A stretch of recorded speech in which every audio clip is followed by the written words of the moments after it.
button on YouTube. All right, here we are. And multiple teams that were like losing teams. Castle has always liked being on a champion, you know, like Aatrox or Ambessa. No. Don't refund. Just let the game play, and then whoever wins, whoever ends up winning it, just pay it out. And then if it happens close enough to the game start here, then we can run it again. A little surprise cooked up, but I'm not predicting any sort of surprise. Call Me did have a really good Akali game. So Akali is another option if you're feeling more spicy and you don't. Not this game. It's not. That was the third ban there from FlyQuest. So I agree with you. That's respect for his really good Akali game. So they're not going to get that level of spice. But there you go. You get the Orianna. We're assuming the Azir will be on the other side. And then what's your other answer here? I would probably prowess something for Griffin. I mean, Griffin talking right now. Looks like they're going to get their just Rumble answer, not really or anything, but we've seen Cassante do some Cassante stuff quite recently. Yeah, if you're talking about spice, I feel like Orianna Cassante 1-2 is bread. That's the amount of spice that we're on right now. It's like the spices that they use in England or like hey, German food. German food, that's good. Yes. German food, good. Good. Don't flame. Hey, don't flame England. Hey. It's a classic combo with a Rumble. You have some powerful AP damage. All right. In the top lane. Very standard looking drafts so far. Game one, nothing crazy. Physical damage alongside AOE on both of them. What was it? Orianna, Cassante Rumble. The only way I get to any more standard than this is if Griffin picks. Oh, okay, Volibear. It is always Orianna okay. versus Azir. Unless they're already Okay.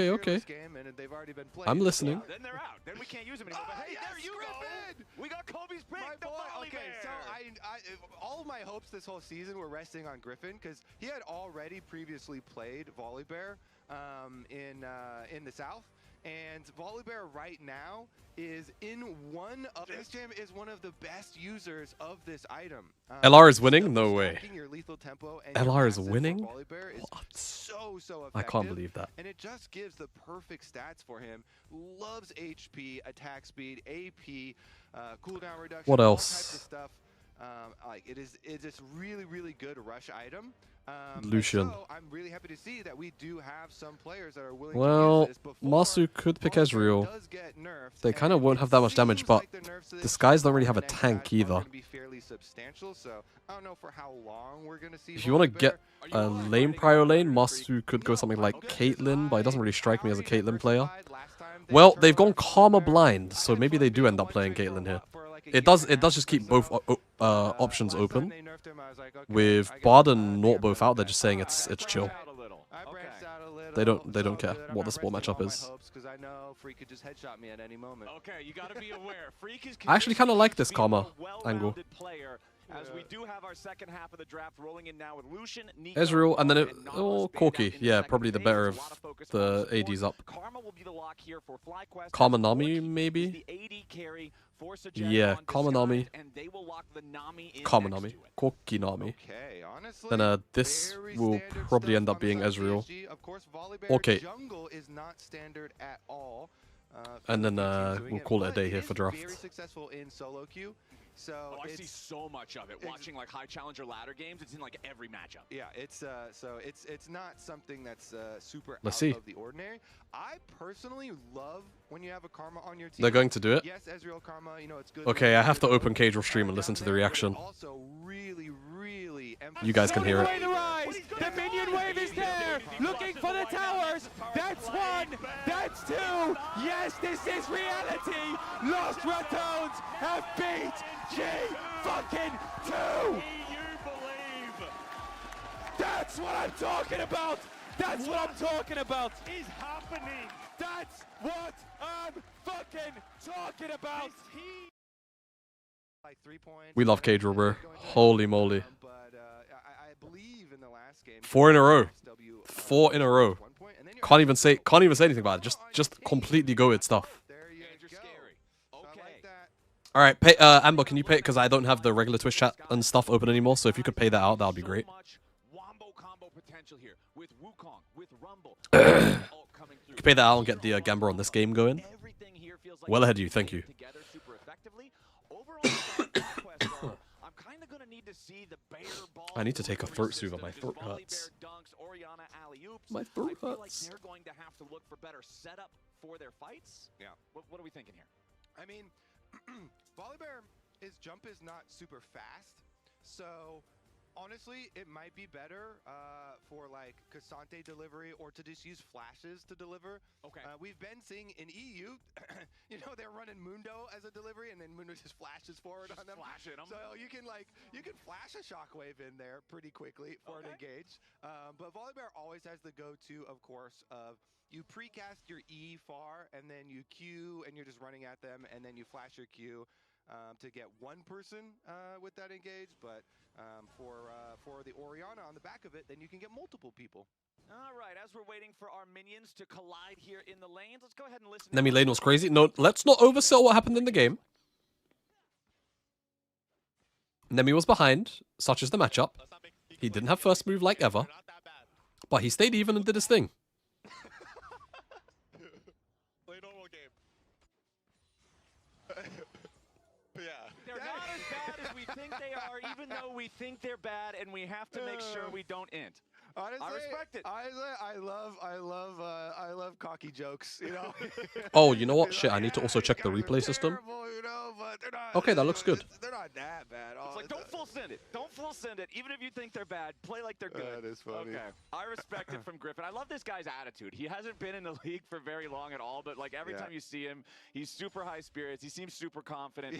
I'm excited to see what he does on the Volibear here. Yeah, I went into there to interview Masu, and then Griffin is like yelling at me the whole time. You know, he's definitely brings a lot. Anyways, we'll track him. We'll track the Volibear. Both junglers are heading down to the bottom lane, which is a very, very good strategy in the. Was the LR game? I don't know.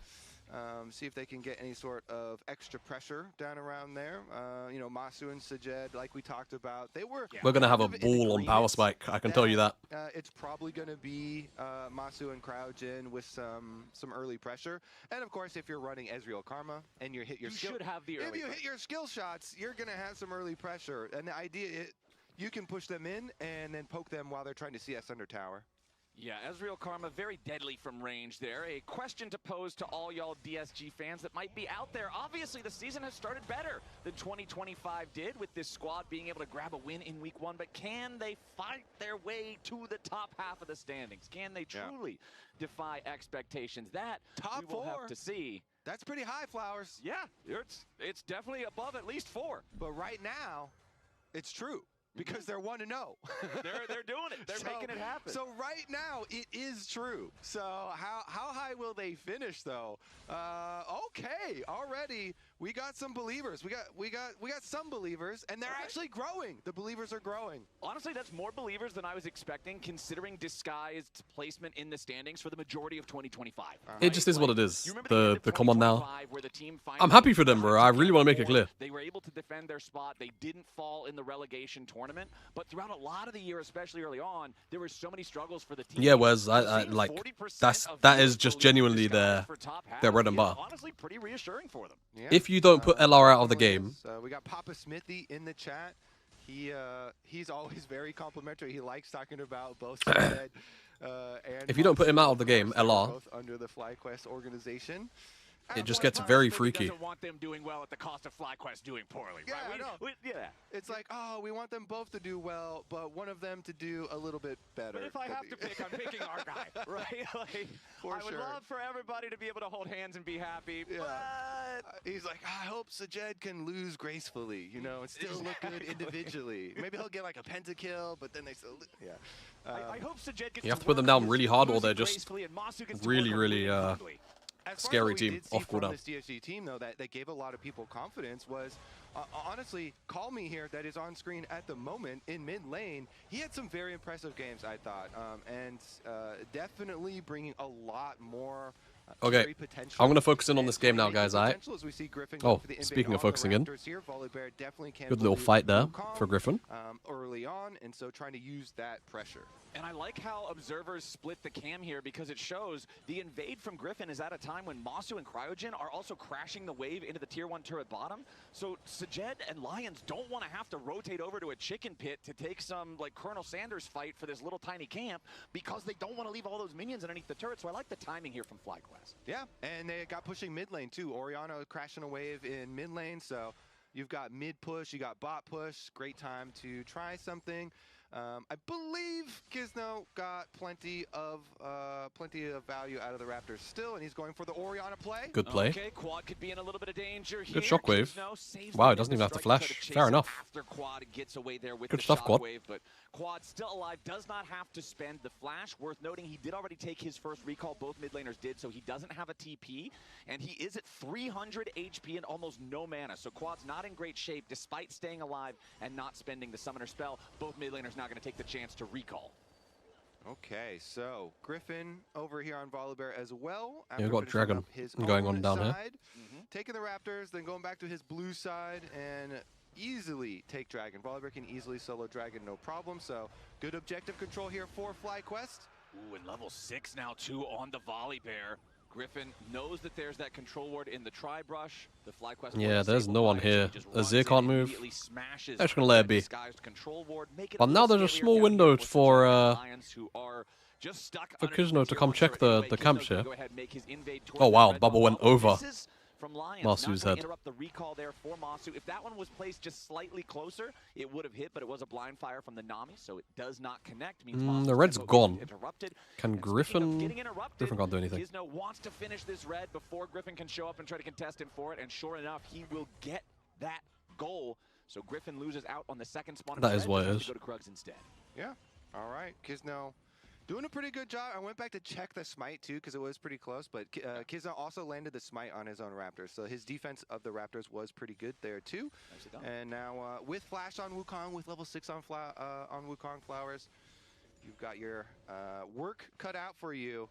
Definitely have some targets towards mid lane. Bottom lane's pretty hard to gank. It is Ezreal with a Karma as well down there, so very slippery, pretty hard to stick on, and maybe they'll just focus towards the Oriana instead. Yep, man, there are 10 flashes up on Summoner's Rift right now. If you're a jungler, you love having your flash up, but you don't love it when the enemy laners do as well, harder to make those plays than they would like to see. And honestly, with the state of Phase Rush, before it gets nerfed on the next patch, man, Oriana is actually quite slippery as well.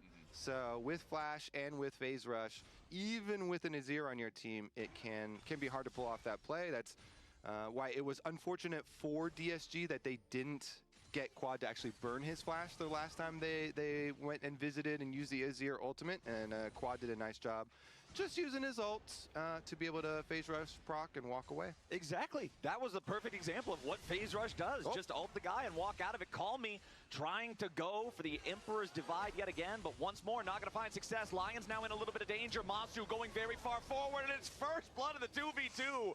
FlyQuest is a little dry. Thirsty. Okay, a little dry. DSG, at least they did get the flash in mid lane this A little time. dry. Then, Masu also flashes forward, and he's using his So I flash was to looking get down at my him phone a out. little there, And but his like a little first dry. blood with the extra gold. Masu and Crowd Oh, Sajid. using the Ezreal Karma here very effectively. Oh, we are so Constant homeless down pressure, here.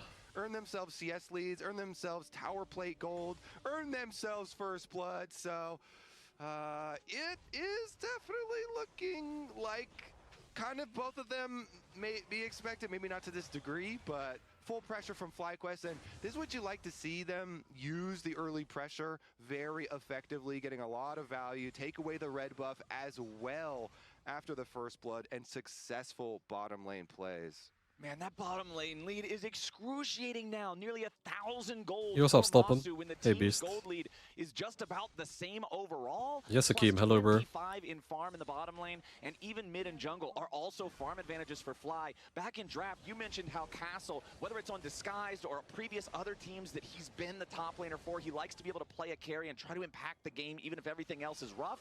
And right now, he is the only individual who's ahead of his counterpart. Within on reason, of course. Disguised. We can't He's just the call only Dom, one I who will has Didinate. that gold lead plus No, we can. 500 over the Cassante. No, no, no, we Cassante can. is still Cassante, though, man. I'm feeling like Disguised is Nah. not too happy with these we first can. 9.5 minutes. Yeah, they definitely could be finding more success. I think they would have loved, maybe if the first visit had gotten the Orianna flash, then they could have got the kill the second time around. But they're going to have to repeat now that it is down if they want to get anything done there. Otherwise, FlyQuest can just keep pushing ahead, keep stacking objectives. Next Dragon only a minute away. And you can see there, Castle's Rumble completing his Leandri's Torment. In case you missed it, that Power Spike moment means MasterCard card holders can click on the link pinned in chat for their chance to win $50 in RP. But Castle's going to need a lot more than 50 gold to carry this game when the whole team is 1,000 gold behind. That 45 seconds till the next Drake means that I'm expecting to see some attention paid. Wow, this bot lane is getting blasted. Right now, as Masu and Cryogen keep the pressure mounted on the tier 1 turret. You can see This bot lane Kizo is getting clearing through his blasted. camps, clearing through this bottom side jungle. He's around the bottom lane, but there's not really a whole lot for him to look at right now. Yeah, I mean, yeah, Masu did use his flash offensively, so he doesn't have to flash. But I mean, he's still Ezreal. Flash is right there on E. Exactly, and constant health advantage, and Karma there right beside him. So not a lot you can really hope to accomplish when they don't have any sort of angle to go for. So. This bottom lane pressure means so much too. It's going to be an early quest here for Masu. Yeah. Getting turret plates really progresses you very quickly. Plus How did the Lost kill, Returners get so good? plus the lead that they have. So FlyQuest. I don't know. I would say Griffin will start it out. Here we go. DSG. these last 4 games. Oh, Masu was able to hop away. These last 4 games are a lot more in line with how LR generally are as a team. I'm not saying like they're overall scaling like weight pound for pound as a team against some of the LCS teams they've just played and beat. But like I did spend the last year watching LR, right? And when they played against legitimately good teams, this is how they looked every single time. Yeah, it is Early to mid game is always shaky. Mid game to late game is really good. Dragons, it's just so And just in general, the level of play in the LEC is very low, and LR obviously getting better collectively. So it's just a lot of moving parts at the same time. For your team fights later. So winning bottom lane is great to stack the dragons. You give away the grubs. Don't really care about that. Yeah, whatever. Go for it. You know, we have more turret plate money anyway because we're already, you know, pushing so heavily. And look at this, Flowers. 3 quests already completed for FlyQuest because these dragons are contributing. I mean, I think they tried to be a team that they're not the first couple of games, and then they tried something different, and ever since it's looked significantly better. And then obviously now the results are actually going their way as well. Already rotated into the mid lane here with the Karma. Azir also has weakness to poke. Again, though, like not really too much to take from best of ones. Like I keep on saying this off CD. We'll see if they're able to land much on Call Me. Right now, Call Me's doing fine with the just pushing the wave. Best of ones are kind of what they are. But again, the level of play from LR as a team is looking Masu and Crowdjin aren't obviously able to, very like, knowably overextend or get too much poke better. behind the minions to land on him. And Calmy's done a good job making sure he doesn't fall behind as well. He is now the second member You think of Yamato's Disguised made a to huge have an difference? individual advantage over his counterpart here in the mid lane with that Nashor's like you're talking about. How's the 3 cookies? I don't know. Just drank the If I'm being honest, I don't potion that know. He was using to deal with that poke in the mid lane as Griffin wants to fight. Like for obviously vision Yamato's here. I rock with Yamato heavy. He lands the stun on the Wukong clone, so not a whole lot of But I don't know what effect he has or hasn't had on the team. Like it's very hard for me to look from the outside and like be like, ah, Yamato has clearly had an impact here, right? Like it's very difficult for me to have that insight with this specific team and this specific like coach. He's got his Leandries. He's level 11. The Rumble will be very strong. This might be the opportunity for Disguise to go for a fight. Yeah. When we get best ofs, it'll be a lot easier to get gauges on teams. Ready to go. He's got his flag. TLDR and Fnac so far, in your opinion? You've got Azir, you've got Wukong. Horrible last team, bro. Lots of CC possibilities, but horrible last team. Can they actually force it to land? Very up down. Flash is back up. And so it's really hard to get to him, and he's got his Trinity Force spike going Castle. for himself, so plenty Nice, of chilling. damage there. And so then you're like, well, is Quad going to put himself in a position that makes it easy for us to engage on? Looks like they're just going to keep Call Me split pushing down here. That's nice for Azir. Get some extra money off a bottom lane before the objective spawns.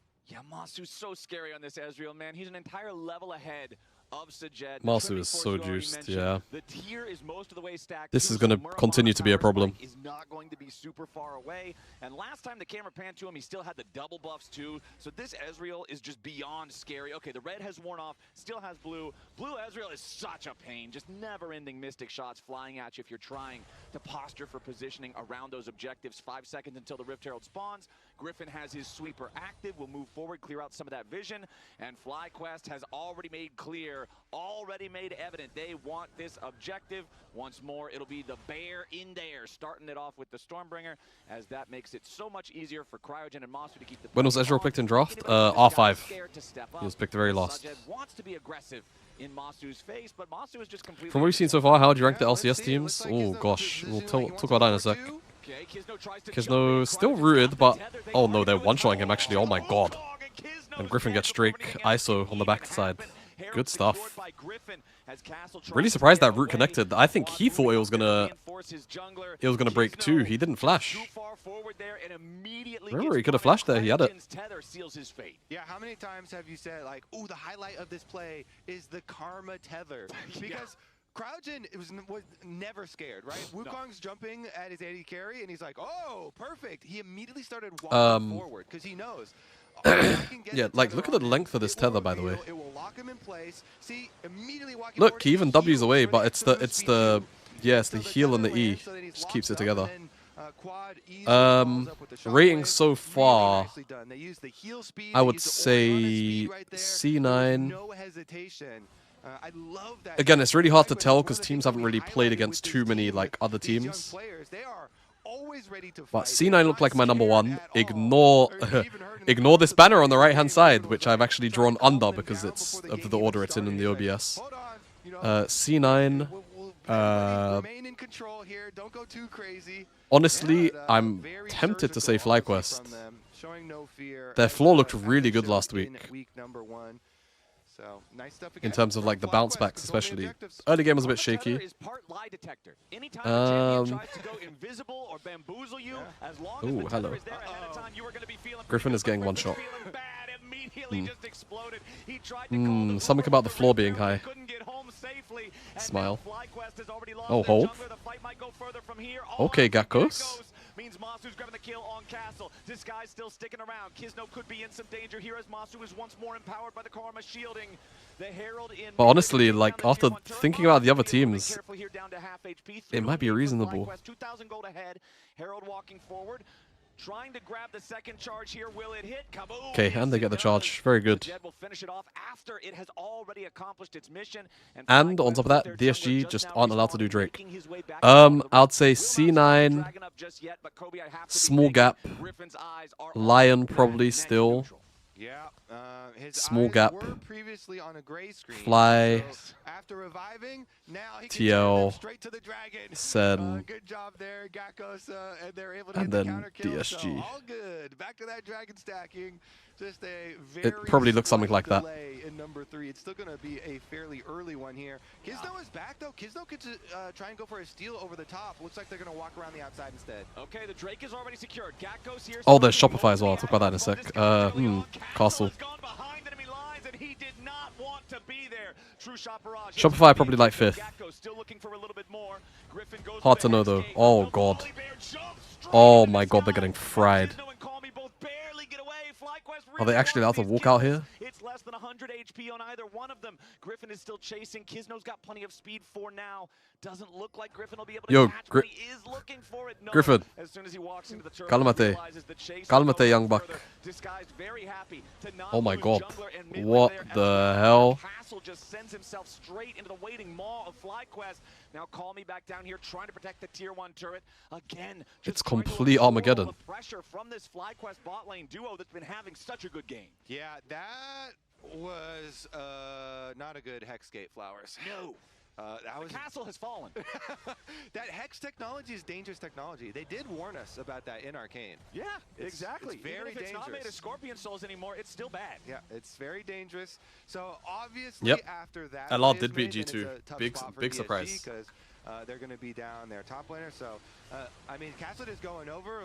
it is, I mean, that's always going to be a really dangerous play, but again, you know, Griffin's like, okay, great, I'll flash over. And so he immediately flashes the wall to get the kill. Cool part here is they use the shockwave on the Cassante, so they give it to Gakkos, and then he can kind of do his quick little engage there with the double dashes and get his little really good stuff there from Flyman. And they're having fun. FlyQuest coaching staff over here watching the kids have fun playing as well. I feel like ThinkCard's grin had to be with the Hex Gate. It had to be like a, yep, that's not a Hex Gate we should have took. So, pretty cool, we'll take it. Yep, you love that if you're on the FlyQuest side. These guys are now 3,000 gold ahead. They're on Dragon Soul Point. They're going to pick up this tier 1 turret in the top lane. That's going to bring them up to 3 turrets total, 2 in mid, 1 in top. Still got to deal with that one down there in bottom lane, but Gakkos is on it right now. Yep, it's per game. It's not per series. Until it'll be the Dragon Soul spawn. If the gamble was entitled game, that's just kind of our bad on the Twitch side. Obviously, we can't do, there's no channel points on YouTube, so yeah, if you're on YouTube, you don't know what we're talking about. Dragon Soul is on the line. Fun is gone. Games is gone. Disguise, the pressure is there. If they do not have an answer, yeah, I don't know, this is Soul weird. 2.5 minutes, close the curtains, turn I think out the DSG are lights, kind of go home, just... this one's done. True. Honestly, Flowers, games They could farm to 2 items here, it's possible. They're the most fun when you win, that's for sure. For a competitor, so if you're losing, Like, Wukong could hit second item, but it's low chance.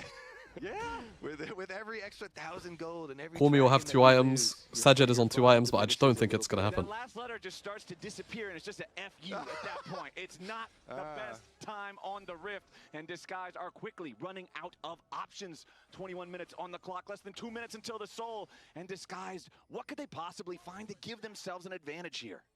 Well, they're hoping they find like a pick. Okay. So Jet goes in. Masu loses 20% HP. There we go. Okay, never mind. We don't have anything yet. You I got- see Corky out forward. I got to get a little excited. Yeah, for exactly. You got to count every little bit of damage here. Trying to get some rockets. Okay. All right. Some rockets are landing, and he's dodging mystic shots. No, Sajed needs an entire extra item on top of Two this. mystic shots missed, Flowers. Okay. Yep, You gotta yep, make your yep, yep. gains in small increments. That means they're up 4 because they got a +2, enemy got a -2. That's math. You get 4. Yeah. That's huge. There you go. And it lasts in like a tiny difference in health, a little bit. Well, the problem is Masu's also got red buffs, so he just regenerate. All right, well, Baron might be fun. They only have 1 more minute to wait for Dragon Soul. But if you want to have some fun, you know, get a little crazy? you could give away that dragon and just go for Baron. So FlyQuest have the options here, and DSG, they got to like keep their vision on Baron while also keeping the pressure on Dragon. And they can start with mid lane pressure, and that's a nice 2 plates. Yeah, so Jed knocks the crust off of the turret, grabs the first plate. Nice bit of chunk. Yeah, I mean, I don't remember what the actual name for it is. I just call Problem it is, so the turret's not crusty anymore. It's knocked here comes over. TP from Ori. Just cleaning it up. Bot tower just died. So You're just when- doing a little- when And you FlyQuest when can you're auto enter one of through these mid turrets that has the into crystals bot built river up, you're and just basically set a like line window of vision. cleaner, and Yeah. you're getting paid. They for can just set a cleaning line the of vision turret. all the way down like Nice and this. shiny, exactly. Keeping Summoner's Rift up to code as Gakkos Okay. takes down the tier 1 turret in the bottom lane at the same time. So I have a feeling this is a big problem. Kisno's got to be a little careful here. That Kisno just had to flash shockwave away from the shockwave. missing because of the flash committed from Kisno there for the escape. So that's Okay. flash down for the We have a Wukong. Still TP. has his ulti quad, no shockwave here on the Orianna. FlyQuest moving back towards the mid lane now as Disguised again try to put in the Well, Ori no tier shockwave 1 is big. turrets. Oh, Kisno they're on comes in, Masu. makes the engage He's on the out Masu, though. and now he's in a little bit of danger. Yeah, CC'd Kisno heavily, cannot but play the not game quite into this dead comp, I just think. yet. It's so Tidal hard. Wave won't hit any targets, splits FlyQuest up, but now with both the Cyclone and the Tidal Wave out of the picture, Castle around bottom. that's a lot of tools. Disguised Equalizer. Castle drops the equalizer. Masu goes back over the wall. Masu's He's low, on but he's for out. now. And they're Corki kiting back dies. really well. Corki Cormi's just top in the with the blender and dead. Kisno's down to Kisno's also 100 Tries to stomach bring back HP. towards Castle. Ezreal Barrage over the top. and the Hex Tech Drake. Takes Oh him my down, god, and double Griffin's in the kill. back line doing his Back to thing. Volley Bear as Castle's Yeah, this on game the is run, the Brits on the over. hunt. Disguised has already lost 4 men. The Bears got a triple, Kobe. This animal is wild here in the bottom side river. Hex Soul at 24 FlyQuest minutes. Are gonna get the soul for their reward. So I think the game... Oh. Hello. that poll I think the game is over. was, Holy, can I accidentally DSG paused it. Sorry, guys. Get top 4. Yes. And the numbers were pretty close. The percentages were pretty close. Yeah, like a 46. What do you say we run not the same poll, but a different take on it, and we run the poll? Do you think FlyQuest will get top 4? I Do think that you number's think gonna that be poll high. would be 100% yes? I don't think it's going to be 100 because you always got you got trolls. There's always some people in Twitch chat that are ready to play the gamba. They're ready to roll the bones. I say we run it. All right. Twitch chat, do you think, yes or no, do you think FlyQuest will get top 4? I want to see how close to 100% we could get. It's going to be pretty high. 90s maybe, like. you think? I think 90s is believable. I think 90s. I feel like 80s for certain. 90s very believable. Because they are crushing it. Their week 1 was really, they were crushing it as well. Was really fun to watch. And honestly, definitely do see some high peaks for this team. Some good potential. All right, FlyQuest, you're 6,000 gold ahead. You've got a Hex Soul. It's only 25 minutes on the clock. Score is 8-1 in kills. The only death the entire game so far for FlyQuest has been 1 death on Griffin. Damage dealt in the last team fight. Masu's Ezreal has just been on point the whole game long. Well, guess what, Flowers? When you imagine the most scary Ezreal of all time, does that Ezreal have a Hex Dragon Soul? Yes. Yes, he does. He also has 2 tiers. Yeah. Because that was like one of the Ezreal terror builds from years past. Yeah. And Yep, now it's really annoying. Again. Yeah. So you can see he's got himself his snowball item with the Endless Hunger. Yeah. He's got his Trinity Force and Muramana. And the next tier is Oh, Griffin's just soloing that. Yeah. Nice. I see. Right, well, ain't nothing gonna slow FlyQuest down, Baron. Start that Oh my right god, up. Masu just Arcane shift E'd in the Wukong's face, and it's fine. 2 inches away from a Wukong towards the Wukong, you know you've got problems. Oh, call Oh, call me. He's Good got night. problems too. He goes in for the Emperor's Divide, and it's just a swing and a miss. He's Well. Yeah, he's out of there. Call me 40. Guys, this first game is a stomp. Not much to add here, unfortunately. Yeah, that's what it's gonna be. Call me an ambulance There goes and Nash. do call for me, not for them. Oh, hold. Cryogen, no, he insta-redemptioned. He's got big shield. As Cryogen is trying to Oh, lock man. up Kizno's Wukong. Gakkos just beats him down. 10-1 game now for FlyQuest. Disguised. I don't really see any way back into Well, this guys, That top lane turret is looking this is a bit of a crusty, roughie. And Gakkos has his broom ready. Come on, Yeah, man. It's an that's gonna be 8,000 your gold thing game with a now, Dragon too. Soul I'm and gonna a have to Baron. get used to 25 that. minutes. I gotta say All right. something. I mean, Dude, it's like kind of electric too. Look at the electric crust. the power emanating from these crystals. That sounds like a funky like bass band from the 70s. Electric Crust. I'd listen to their album. I don't know if it's just me, but I don't like the word crust. I don't know. The way you're saying I'm gonna it. keep saying this. This is I'm down with like pizza crust and like cheese-filled crust. But the way you're saying it though, just it What if we sounds stuff the crust with damage? sounds dirty. Yeah, Okay. that sounds dirty. I don't know, man.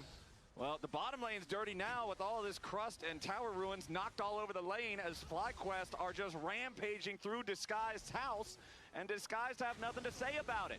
So Jed and the rest of the team got to try to back up. Defensive Valk to get Corki away. Mystic shot. I don't know. The only way. Okay. Oh, Call Me tries to go in. Oh, But the man. Emperor's Divide finds It's nothing just- once more. Quads on a rampage it's to just Jed. a So tragedy Jed of- is dead. Griffin just continuing to mow of everybody proportions else over, and with only unseen lives still before alive today. on Disguise, the final fight ends before it begins, and FlyQuest with a 12,000 Guys, gold lead will FlyQuest just are walk this one straight kind of to the looking very Nexus legit. turrets. It was Obviously, dominance from very the hard to know leading exactly where phase DSG all the way to the Nexus. Masu just rank, jumps 'cause in their there, first completely series ace, grabbed the last was kill on so Lions. weird, but It's they a played with a 15-1 lot of game. confidence. It didn't This even take 30 game, minutes to however, play all the way, and in FlyQuest this have upper bracket just- week 2 matchup, FlyQuest they've just delivered is them a just looking beating. unstoppable in game 1. So in this first that game. A complete is something beating. that we classify in the business as a speed run. Oh yeah, you're That putting that one on the records. yeah. Wows. That is a speed run right there. All right, Lounge, what do you feel? How good was that speed run? Rate that speed run. Yeah. All right, I'm gonna run a big length of ads here. I'm gonna run three minutes because I didn't run them at the end of last game, and I'll be right back. I'll be right back, and I have to remember to mute. I'm gonna mute the stream. I'm gonna mute the stream. I'll leave some music playing because as I learned last night, the ads that play get the YouTube VOD muted, which is awesome. So anyways, I'll be right back.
Oh, good evening.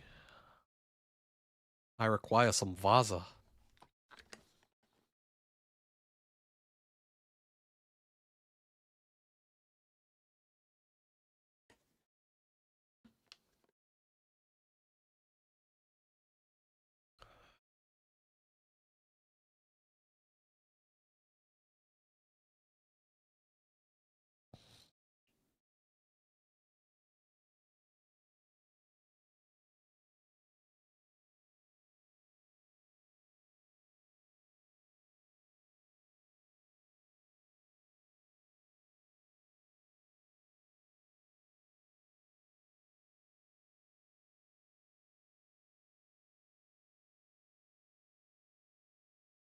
Love the analysis by Jamada. I agree. Dude, I love Jamada on the LCS.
We are watching Clash highlights. Oh, why did the music completely stop? Oh, I had to put my headphones on when there was no music playing.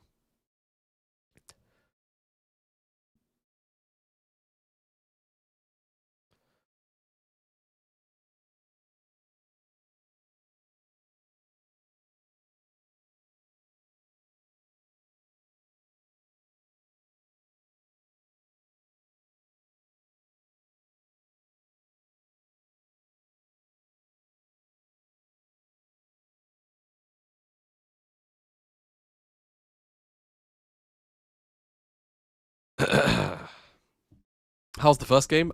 It was a stomp, man. FlyQuest absolutely kicked their heads in. Like it wasn't even close. Really solid draft. Really good execution. Just clean from FlyQuest. They look like they're on same wavelength already. If they dispatch of like disguised like this is the FlyQuest of last year, bruh.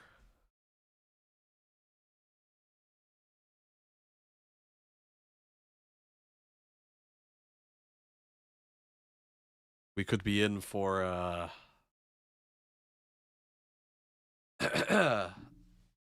we could be in for a strong looking FlyQuest.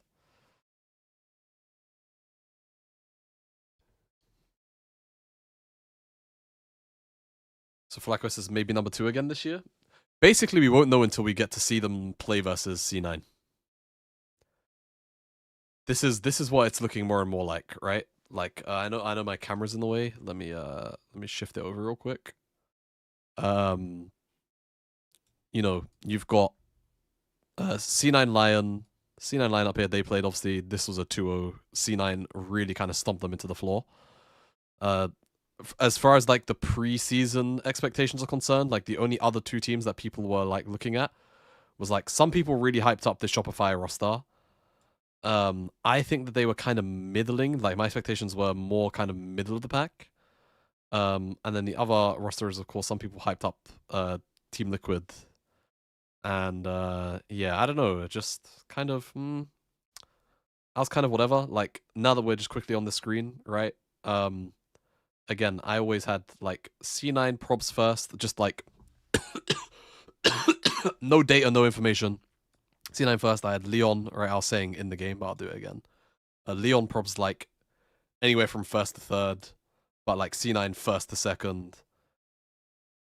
Then it would be something along the lines of like a, in my head, I'm thinking TL, or I'm thinking, oh, it's underneath my camera.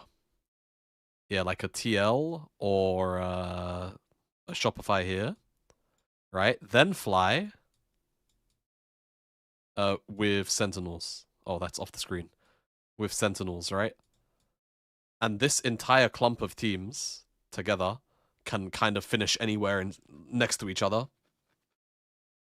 With DSG at the bottom, with like a possibility of kind of breaking into, say, like 5th and maybe best case somehow 4th if the other teams kind of choke it. With Dig all the way at the bottom. That was kind of my assumptions of the league. Am I insane or is this just Bleach music? No, this is Bleach music.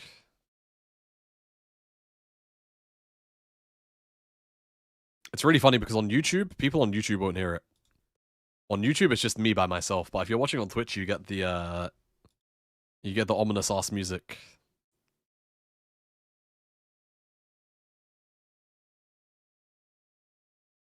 Do you think LCS looks better than LEC so far, or does best of 3 remove a lot of the messiness?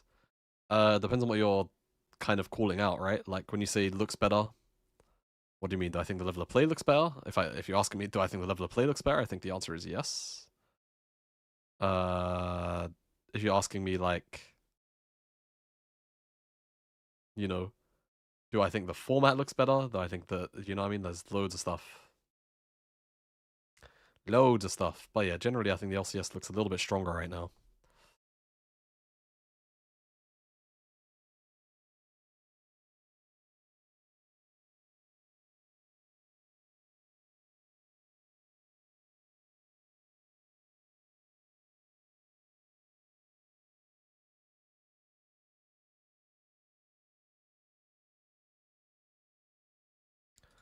Okay. Your base fountain instantly kills Lions, and from there it just never stopped. Their team also, there was a big discrepancy here. So, here we are. anyways, Game 2. for DSG. Looks like FlyQuest our first pick. Oh, I keep on doing that. FlyQuest our first pick. And on red side. We're on the rise, Flowers, but the market is fickle. Are they? So let's see. Quad rise question mark or Talia? Crashing down at the hands of FlyQuest. Okay, second game. Or they want a best of 3 disguised. Have a jungler first pick. FlyQuest has opted to play on the red side, disguised, banning out the Varus, the Jace, and the Ambessa. Varus and Probs Jace are mid blind though. Their bans from the first game as well. Over on the other side, FlyQuest going to continue banning out. Unless they want Wukong really early, but that'll be weird with nothing showing from FlyQuest. Goes to FlyQuest, even though they're on the red there you side, go. and that first pick will be Talia. Okay, so now of course that does put a bit of prior on Vi here. Wukong is also decent with Talia. Rise, of but course, is pretty much a the given. Rise trade for Taliyah is very probable. DSG, what kind of like split pushing could they build? Maybe they can go for split pushing since their team fights. Their team fights, honestly, they weren't looking great. Oh, who's banned? Oh, of course, they played Maybe Root game 1. just My everybody bad. split. Yeah, Well, so they Vi, take away let's just the Vi. From FlyQuest, Thank so you, can't thank you, thank you, combo thank you. with the Taliyah here. My That's a brain, start. I'm Okay, so you ill. can split push and they have Vi ultimate to maybe pick people off. Okay, a couple of interesting They're cooking up hovers. something here. Griffin, like, I Ooh, actually have to so take some of when these Scarlet hovers was first serious reworked, because you were hugely on board. Griffin You guys plays were everything. tested, you know, This is the early thing and about this stuff and kid. gave feedback and everything. He will Griffin happily was play one of the everything and players anything. that started playing it and spamming it almost exclusively. Yeah, he knows how to play it instantly He after. plays it a lot more than most people do. Yeah, instantly he was playing it afterwards, and he really does like the kind of bruisery build. You know, going Sterix really early and stuff like that. So I was hoping maybe we'll see him do it because Jin Taliyah? he put Okay, a then lot you of kind of hours need a into tank out of the Skarner. jungle. So, So, low-key, Skarner wouldn't be we'll see bad, if but he I does think it good feels work, bad to but play Matthew 3 on that here. Jin, extremely good So you performance from could him pick a on yeah, Jin you could in pick week support. number 1. Very I fast actually Jin, don't mind Bard Blind here. I think from Bard him, Blind, and, Bard Blind, it's I looking think like is they've got a lot of, kind of potential okay themselves here with because Taliyah and Jin. Plenty of DSG can only really pick one ability. AD here. Confidence too to lock in this Alistar. And this Corki's out, early. Ezreal's out, on the Varus bottom is out. side, you've Makes got, me think like, about things Poppy, like Braum, Caitlyn. a lot of stuff here. You could try up and take something available lane for dom like Ryan. At least for Kalista. Disguised, this time around, you They're going know Bard, that though. they shouldn't be able to For the bully time you in being. lane as much as they did last time. Alistar is notoriously just not a bully laner at Huh. all compared to something like Ezreal or Karma. So Disguised are going to go ahead pick the Bard up for themselves. Up against Jin, I feel like Bard is one of those pretty common counter picks because you just see the curtain call lines open up. You fire the Tempered Fate right where he is. He doesn't get any value out of his ulti. Also, it goes with the theme that we. And they'll started take talking about junglers, with right? Rise, where you Like wanna, they'll ban split Xin. push Like, and oh, put pressure on yellow on side yellow lanes. looks a bit So weird, you have eh? Bard ults to blow people's flashes, They'll ban and Xin. you've got There you Vi go. Split pushing, hopefully, and then Vi can go kill the people that don't have flashes. That Bard has already. This will just be 2 halted it for ADs. their Like, flashes off. Sajad is a big Lot of Kai'Sa side player. lane opportunities for DSG. I like this. He's After also game kind of a one, Lucian they player. might Also, be like, able you to, have Vi, win the you have team Vi, fight, say, Vi "All Rise. right, They're playing we'll- side we'll lanes, right? make With some Bard, like, you picks, kind of side have to lane get rid of plays, Kai'Sa, Yeah. and call it a in my day. humble opinion. All right. Ban second Yunara, round of though, the for the draft time being. coming in now as Yunara banned out by Wait, Nico was up? wanting to Oh, remove that Nico option was there up. for Sajid. Wow. As Xinjiang That's- will be banned out by Disguise. Yeah, I guess. They know that their opponents I guess still you're right. need to show their jungler. Nico They've was already up. got the buy, so they wanna We get just rid we of just all that collectively matchup. forgot about What that. else does Fly want to do here? Do we continue targeting the AD carry pools? Mundo. As the Mundo is banned out by Disguised, so they do not want to have that unkillable meatball up there in the top side, potentially in the jungle as well. What is our last ban? The Gwen. for FlyQuest. So are they looking at Sion? Gwen, interesting. Sion, this makes me Cassante. think, like, tank No, top sorry, lane Cassante was game for, 1. So for Sion, Gakos this game maybe. Sion for Gatkos. 'Cause you don't want Gwen snipping you. Oh. And honestly, Also, I it does think mean, if know, you're 'cause Gwen DSG, can be low-key, annoying you, for, like Skarner you'd as hate to well, blind it since because Skarner you is give a Gatkos counter pick, but I think stacker. it's really good into enemy comp. So maybe we actually do end up getting it from Griffin. Maybe. Kai'Sa, yeah, I mean, Sure. Sivir, fine. Honestly, for 80 carries here. I think you should take Kai'Sa, but the lane is a little bit rougher Not even that crazy targeted by the bans. over Just the Sivir. Yunara and that Varus from the first round there. So Kai'Sa will be So this will be Sion. It's more interesting to kind of think about what Griffin's pick could be here now. We have with the splitting the map, you know, or spreading out the map. Because Trundle now all of a sudden feels really bad into these two champs. He was hovering it, right? Not have to hopefully What else? There's like get some kills and turn weird those worlds, into I objectives. guess. And so here's our Where you tank could that do some we're kind of expecting freaky from bruiser. Gakos because of the Gwen ban. Just good old Sion up there in the Some top lesser lane, played and we freaky get the bruiser. Griffin reveal.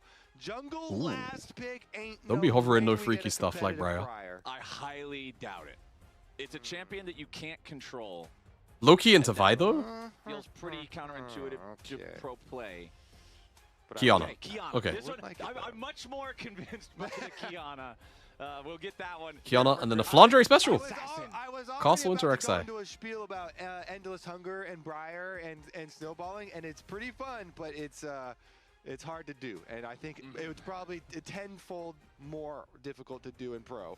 Okay. I'm sure it's great fun in solo queue, Yeah, right? yeah, But in this type of exactly. Yeah, environment, there you there's go. a lot more difficulty on that. Final pick of the draft. Big here time for dive. Disguise is Big time dive from Rek'Sai in the DSG. jungle for kids. A They're lot of always dive about from Rek'Sai right now. FlyQuest, but their It's a engage top the lane engage from, tools are a lot more Rek'Sai top lane. Sorry about nuanced. that. Yeah, Misspeak. on FlyQuest, DSG can kind of just press R with Vi and go and follow up. I'll give you 0.02% Flowers. All right. I need to run 30 seconds of ads. It's not a lot, guys. So I'll see you before we even get back into the game. That's a no-go. Yeah, probably not. And I think, if I understand correctly, the Gamba's already up. I just don't see it. So the Scion, though, is a lane where you can get that slow pressure. Now, the thing is, they did nerf Rek'Sai's Fury build on minions because they wanted to nerf top lane Rek'Sai. It's already ran timed out. Okay. Keeping jungle Rek'Sai unnerfed. Thank you so much. I love that, by the way. Bless. So we'll keep track. You know, how hard did that actually make it to build Fury and regen on Rek'Sai? I feel like it's still going to be fine. Yeah. And you should still have pressure.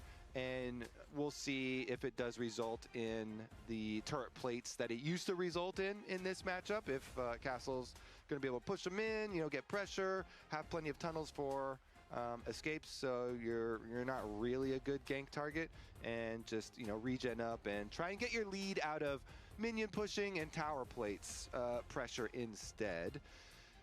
Yeah, Castle, remember, was the 1 point of strength in the laning phase for Disguised in game number 1 when the rest of the team was behind. All right. Castle building an individual lead. We'll see if that Rek'Sai can evolve into the sort of raid boss that Disguised is going to need if they want to fight back against a FlyQuest that beat them, what was it, 14-1, 15-1 by the end of the first game that we had here. It was certainly a rough one there in game number 1 for Disguised, and Sajed was trying to hype up Kisno after that single kill game. Yeah, the only kill on our team, Kisno. What's the score? What's the score? Yeah, what was the score? I actually don't know. 1 to 15? Wow. 115? It's not bad. Damn, you're a beast, Kisno. Yeah, thanks, man. The carry That's adorable. Need, exactly. That's good mental. That's PMA right there. Positive mental attitude. Absolute beast. 100% of DSG kills in the last game. Dude, nerf jungle or what? Like, jungle's OP. Nobody else can even get one. That is crazy. Sajed also flashed the FlyQuest emo at the beginning of this game, though. Did you see that? I thought that was nice and wholesome. Yeah. A little shout out to his time on FlyQuest. And of Okay, course, a little when bit of some Masu trading got going on. promoted, Sajed is the one who came in and filled, I won't say replaced, will hold it. because, you know, Masu was going up. It was a promotion. Right, yeah. So he came in and filled the spot. And so, yeah, they got a decent amount of time, you know, playing versus and kind of on the same organization. So we'll see. Definitely get some good respect there, especially after game number 1. Little bit of exchange here is going to mean that the barriers are evened up. Crouchen takes a decent amount of damage afterwards, but don't underestimate Alistar's sustain either. So it is currently +1 summoner spell for DSG's bottom lane with the extra heal. It must just be so nice to be able to breathe again without Ezreal Karma constantly just pelleting you with these skill shots over and over and over again. As Cryogen gonna go ahead, take his first recall here. Masu making sure the entirety of that stacked up wave crashes into the tier 1 turret. Keep both, but on the first point, just make sure that it's a little bit more cut down to show specifically the dragon take and not the conversation. Just grab a handful of pellets. Yeah, bang, bang, bang. Got a bunch of ammo. Throwing like bird seed at him. I'm glad Yeah, I forgot to unmute because I was coughing. Soz. I'm very ill. Count it. I'm very ill. But I don't have the nose strip on, so I'm not getting like asked constantly, oh my god, what's the nose strip for? Are you into boxing?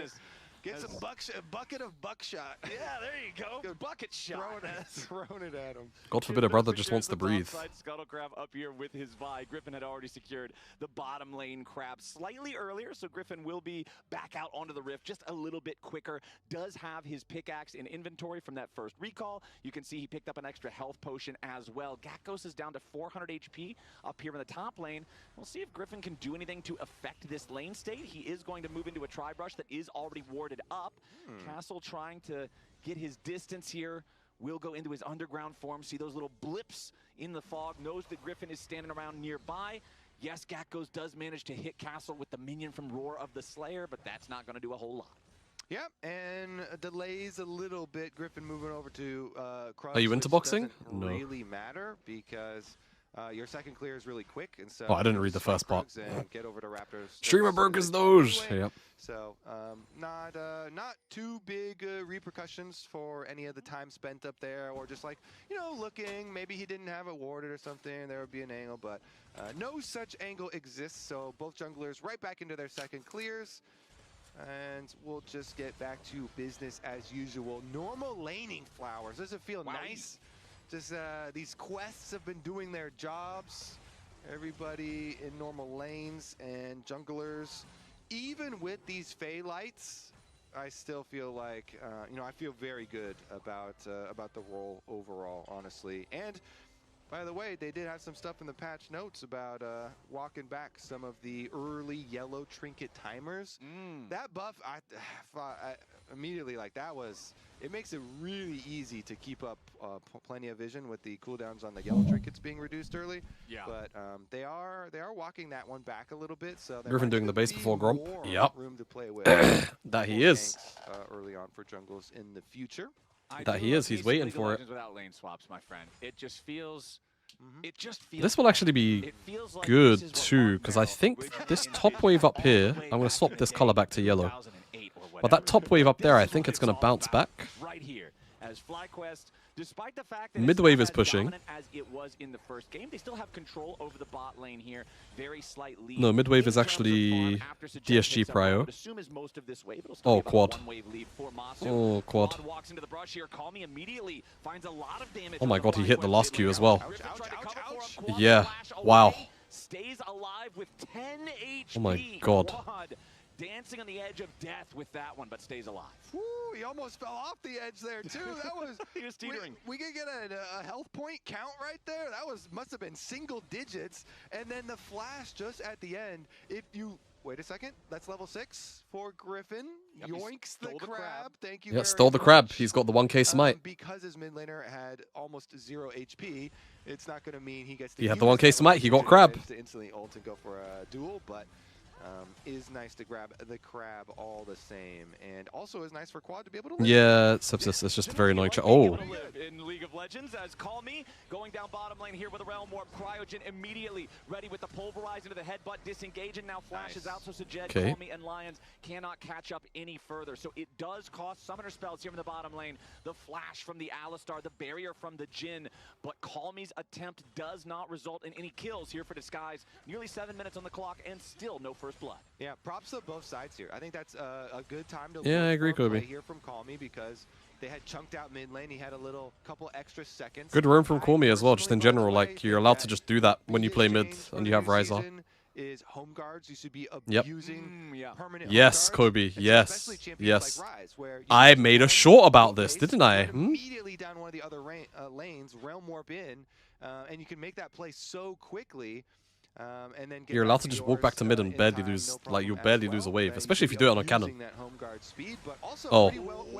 Quad in some trouble again, and this time he does not have the flash. Oh my god, great ult from Griffin. Use of the supreme display of talent. Great ult. Supreme display of shove right there from Griffin. You're not going to get the big explosions on the wall, but you keep your mid laner alive. That's the second time Griffin has saved Quad. I did get an update. Yeah, what's up, Boomer? Well, the first attempt on Quad I do indeed have co-stream rights as of 2 days ago. Single digit HP. That was a got it approved Friday night. Peeling. Yes. Right there, nicely done against the. And you're rocking a Breathe right. So, yeah, some good defense. Yeah. From FlyQuest so far. It's funny you mentioned. And the first one was Crowdgen. I was gonna talk about his peel on the. Oh, whatever, guy. It was a good rise attempt, and then also good peel from Crowdgen, and it only costing an Alistar. Oh my god. I think is a very good price to pay because he has Hex Flash. Anyways, Masu here goes for a big fourth shot. Yeah. Jed not happy about the chunk that he just took to the health bar. 300 HP remaining. No, be honest, you've been reading the chat for a few minutes and then you decided to type, right? Be honest, be honest. No, be honest, you was reading. Be honest, you've been watching the stream for like 5 minutes and then... Be honest, be honest, be honest. You were watching the... Oh, you always wear them. Okay, yeah, to be fair, they're like incredibly good. Oh my god, Griffin can't move because he's slowed. Oh, oh, that was ugly. Oh. Oh god. Oh god. Second shot hits Kizno. Surely someone dies here. Oh, Masu hit a shot, man. Masu gonna have to dial those shots in more in the future. As No. FlyQuest and Disguise both look for something. Both walk away empty-handed. No, we were so yesterday when I was streaming, I've just had the flu. I still technically kind of have it. And it's the first time I've been ill since I've been using breathing strips, right? So I had it on yesterday because obviously, you know, they help you they help you breathe. There's a little bit of sinus relief as well. Oh, hello, Griffin. Take a look at the Grubs follow-up. Nope. Round number Yeah, 2 these here grubs does will be look going like over. Griffin says, fine, you can have it. Yeah. Griffin, he took the blast cone over the wall. So yeah, here's me thinking, no problem. No one's gonna comment, bro. I had people asking if I'd broken my nose. I had people like asking if I was into boxing. Like just full range of questions about what the thing on my nose is. They want to play sides, they want to play split. You've got Rek'Sai and Ryze. Void Grubs will feel great for that. Exactly. Definitely agree in this scenario with this team comp and what they want to accomplish. And we were literally talking about it maybe 2 minutes before you came in and you said that. So that's why it was so funny. Burn people's flashes, namely the Talia. I mean, honestly, you could just do it in lane too and try and if they can get pressure and burn Masu's flash. So we're not making fun of you or anything. This is just like the timing couldn't have been better. Primary summoner spells here for DSG to try and burn through. And they can then bring Kizno. Also, guys, I have some really important news to share. As you know, I have Chinese takeaway waiting for me. Targets have flash, so Yeah. get somebody They else flash to you under a turret or something. It's like, well, okay. get somebody else to burn the flash, and then you got some. Just saying, safe, I got good cheeky targets to go Chinese after. waiting. Bosh! Dragon still alive from earlier, like you were talking about. That slow spit. Succulent from the Chinese Potion Dragon meal. makes it so It's deadly sticky to go spit. near. It Yeah, he's slows it down. got old nasty LPL dragon takeaway. spit. Yep. Just so hard to walk through. I got Every time LPL you for deal dinner, with guys. the I got free LPL lights for are down dinner. here. The little fairies don't want anything to do with the spit either. Nobody wants to deal with this slow debuff from the dragon. But Griffin That's again. why he's green. What's that? Hawking loogies at you. Yeah, the green. exactly. It's dragon boogers. Nobody wants Yeah. that. FlyQuest are just trying to get him off the rift so he can go work on his hygiene or something. Disguise thinking about maybe challenging here for this yet again, but no, FlyQuest is not going to overcommit to the Drake. I feel like we really have ourselves a standoff here, Kobe. Nobody's willing to be the ones who make a move that's too aggressive that gets punished, and we're still sitting at 0-0 on the scoreboard nearly 12 minutes in. Yeah, honestly, props to DSG here after Much after slower pace of number game. 1. But it looks like DSG I will would finally believe get this if dragon. You were worried that game After number all of the 2 would go jostling. a similar direction and would be another speed run, but completely different scenario here for DSG. Yeah, Gakkos has his Sunfire. Dude, Kobe is so completed unwell. already, You can hear it. considering he's up against He's an sick. He's AD just like lane me for real. opponent in the Rek'Sai and He's just also like me for real. AD jungler in the Vi. Having that big armor item feels really, really good early on. It's going to make it very difficult for them to try to kill him. And that is your power spike moment. So MasterCard card holders can click on the link pinned in chat for their chance to win $50 in RP. Probably not enough to buy yourself a real Sunfire cape, but hey, it's a down payment. How much do you think a real Sunfire like? Probably a lot if it actually catches on fire. Yeah, you can't 3D print that because Yeah, what's up, Soul? Fireproof. So Right, yeah, you can't 3D print fire. That would be really cool if you could. I would do that in game. it'll be expensive. Duh. All right, FlyQuest with their. Uh-oh, Kizno's gonna find Griffin here. Griffin's also not got cooldowns, and he's getting ulted on by Ryze at the same time. Oh.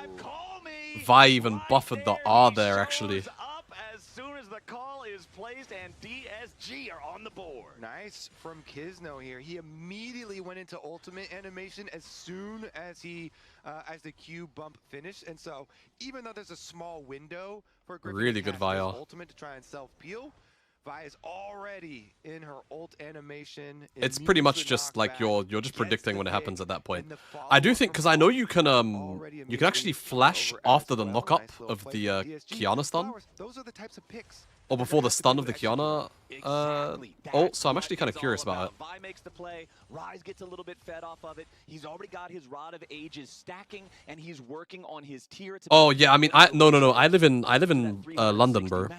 I visit Texas every year because my partner lives there.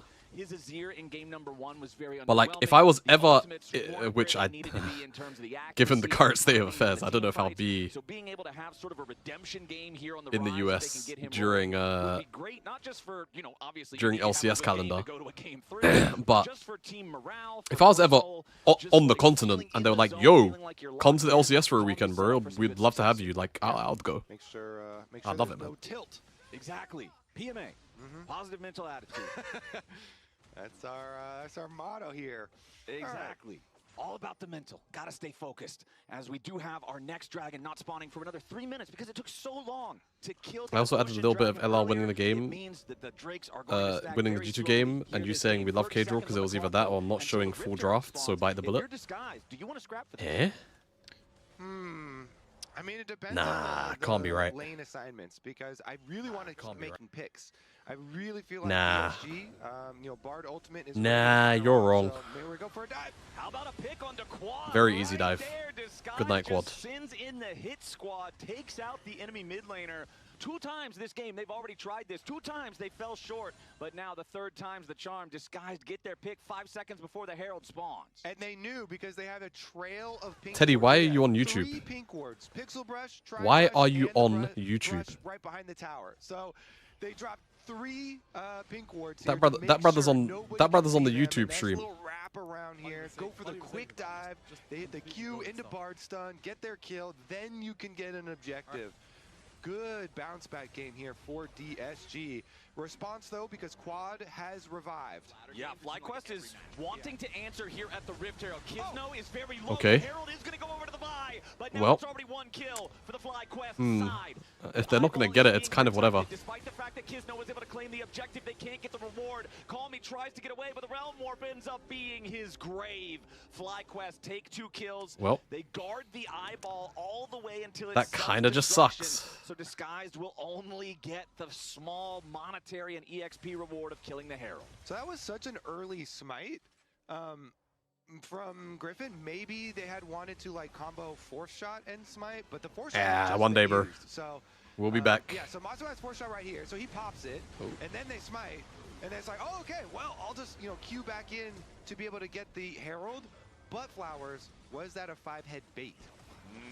Was that a, oh no, I early smited. He lost the Herald, oh no. It would be a shame if you came and then smited this Herald away from me, bah, bah, bah, and then it just wanted to kill him. Well, they definitely got If so. themselves caught back up on the kill scale. 2-2 now, 16.5 minutes on the clock with the next Drake spawning in under 30 I mean, there's seconds. probably a Disguised moment where I'm are just looking not saying to seize anything or control over the bottom much side of really, anything, because and you right can now, just besides that show Shuttlecraft vision, they have it.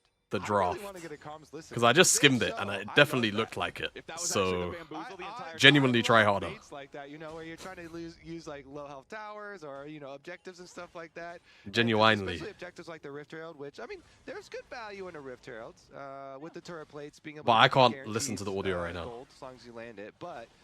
Let's take a look at this dragon fight instead. The setup here, DSG on it. Watch out for Quad, Gecko I mean, stuff. he can obviously Sion ult is very across tanky at here. this point in time. He's got the quest teleport Well, for he the kind of massive went a little shield bit here, higher as up. well Vi as gets the Drake is Drake. claimed by Kizno and Disguised. Griffin trying to get himself away, but a nice tempered fate locks him up. Plenty of damage back. I mean, I feel like, oh, good assassination from Sajid on the backside. Quad was 1v1ing the Rise, and he's actually won.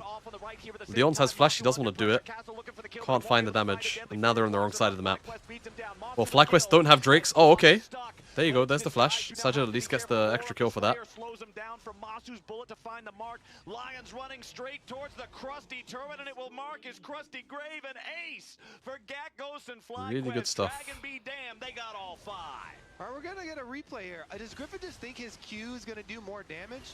Because he ults in and then tries to go for the dragon he does. again. But it's gonna be another security objective for Kizno, for Vi. Well, Jugglers end up dying. Not the best anyways. ult, but like, Well, end up is going what it down is afterwards, but the from dragon Griffin. there is decent And for they're him. still in a really good game state out Yeah, of the back of then this. they're So like, trapped in. It's gonna be flash over from Lions to be able to get the can't be extra too kill upset. picked up on They their get a way lot of out. gold, right? FlyQuest again. And I always think like the Yeah, first 2 4 Drakes, kills. Last I 2 think this has been a dragons thing for a very long sneaky time. Like the stacking first up 2 here Drakes. for TSG.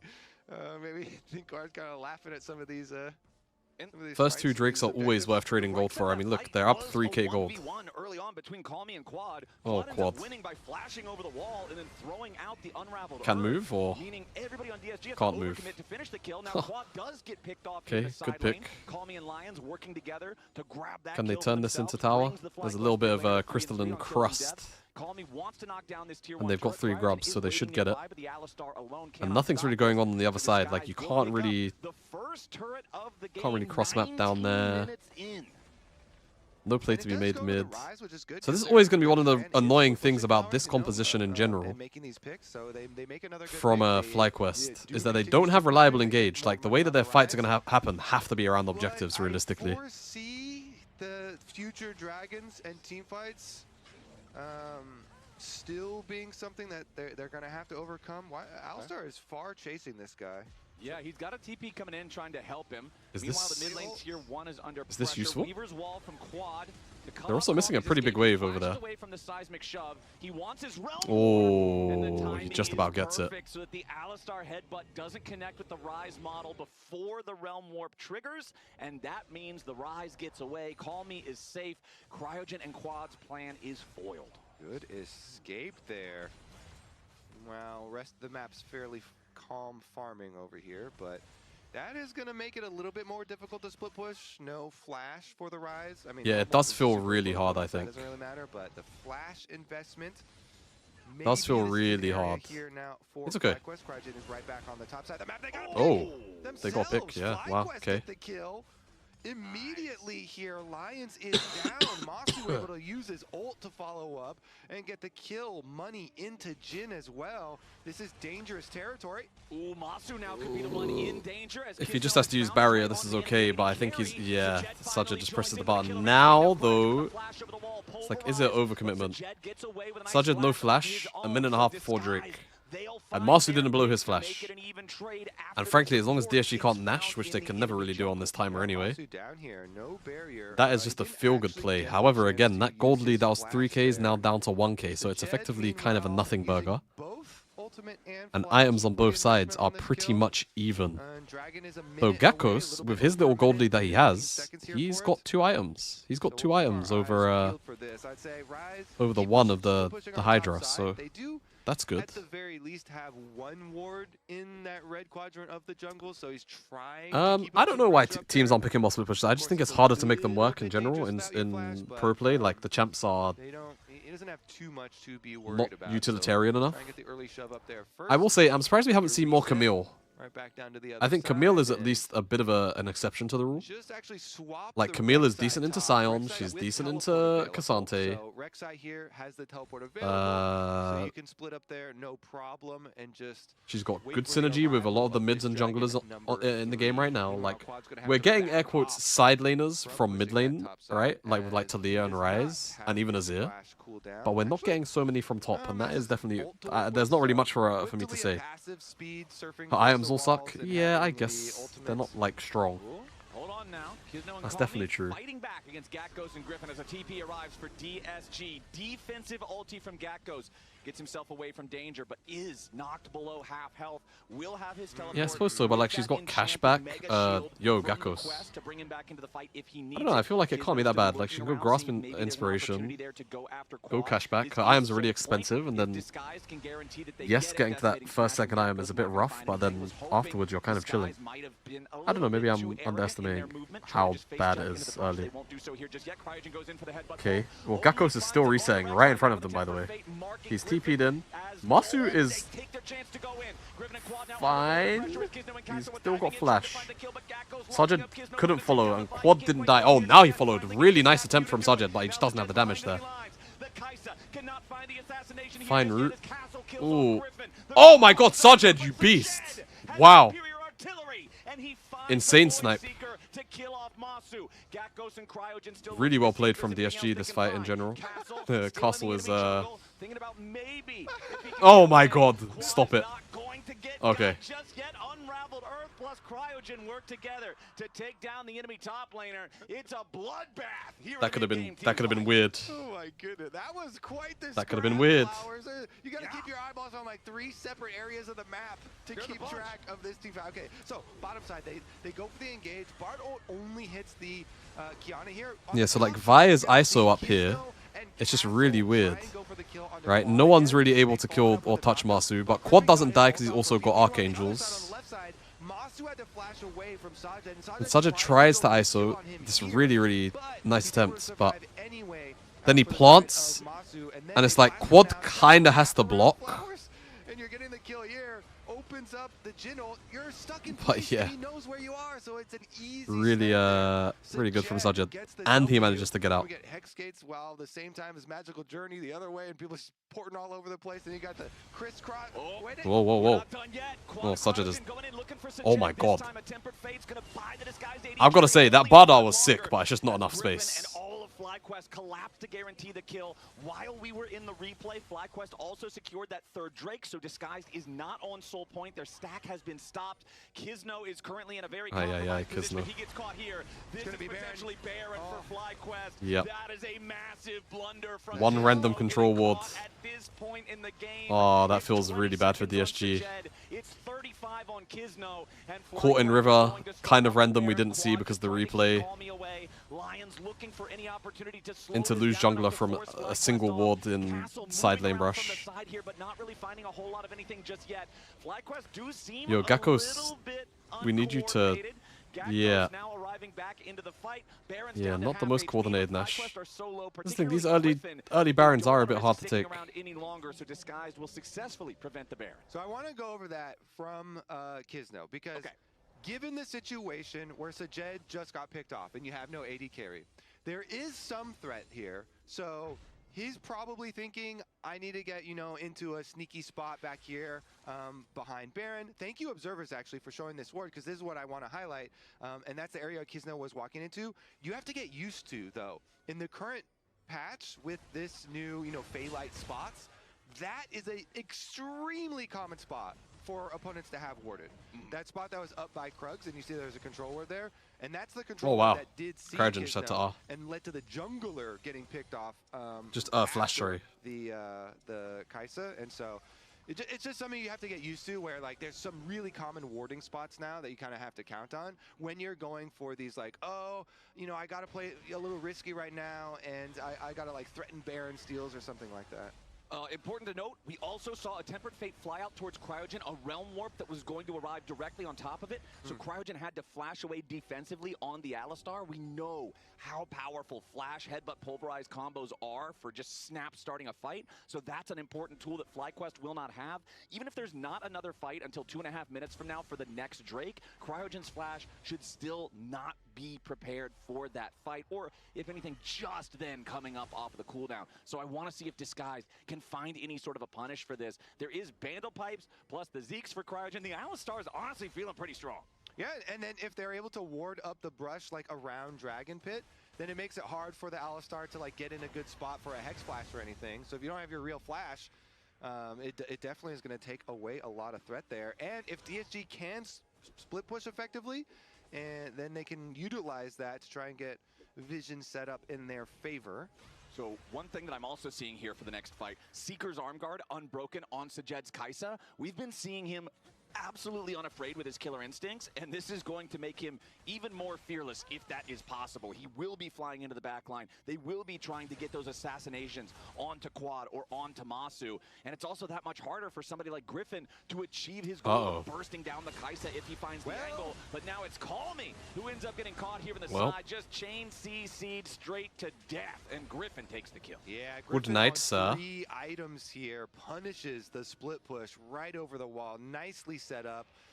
It's Griffin punish right into an easy seismic shove follow-up, and they just delete the rise. They take away. Oh, they definitely saw where that Rek'Sai Baron was. already here, San is a giga tank. Well, Masu's not going to be able to Sion can connect. tank that This is thing, a but they're bit sacrificing their weird. mid-tower. DSG, not too Because shabby now of a Masu response there. They get the is going to have to mid-tower go and the then come over real full long like way, and contest. even then, I don't know if they can do it. They're actually looking for Masu, but Masu's doing a great job.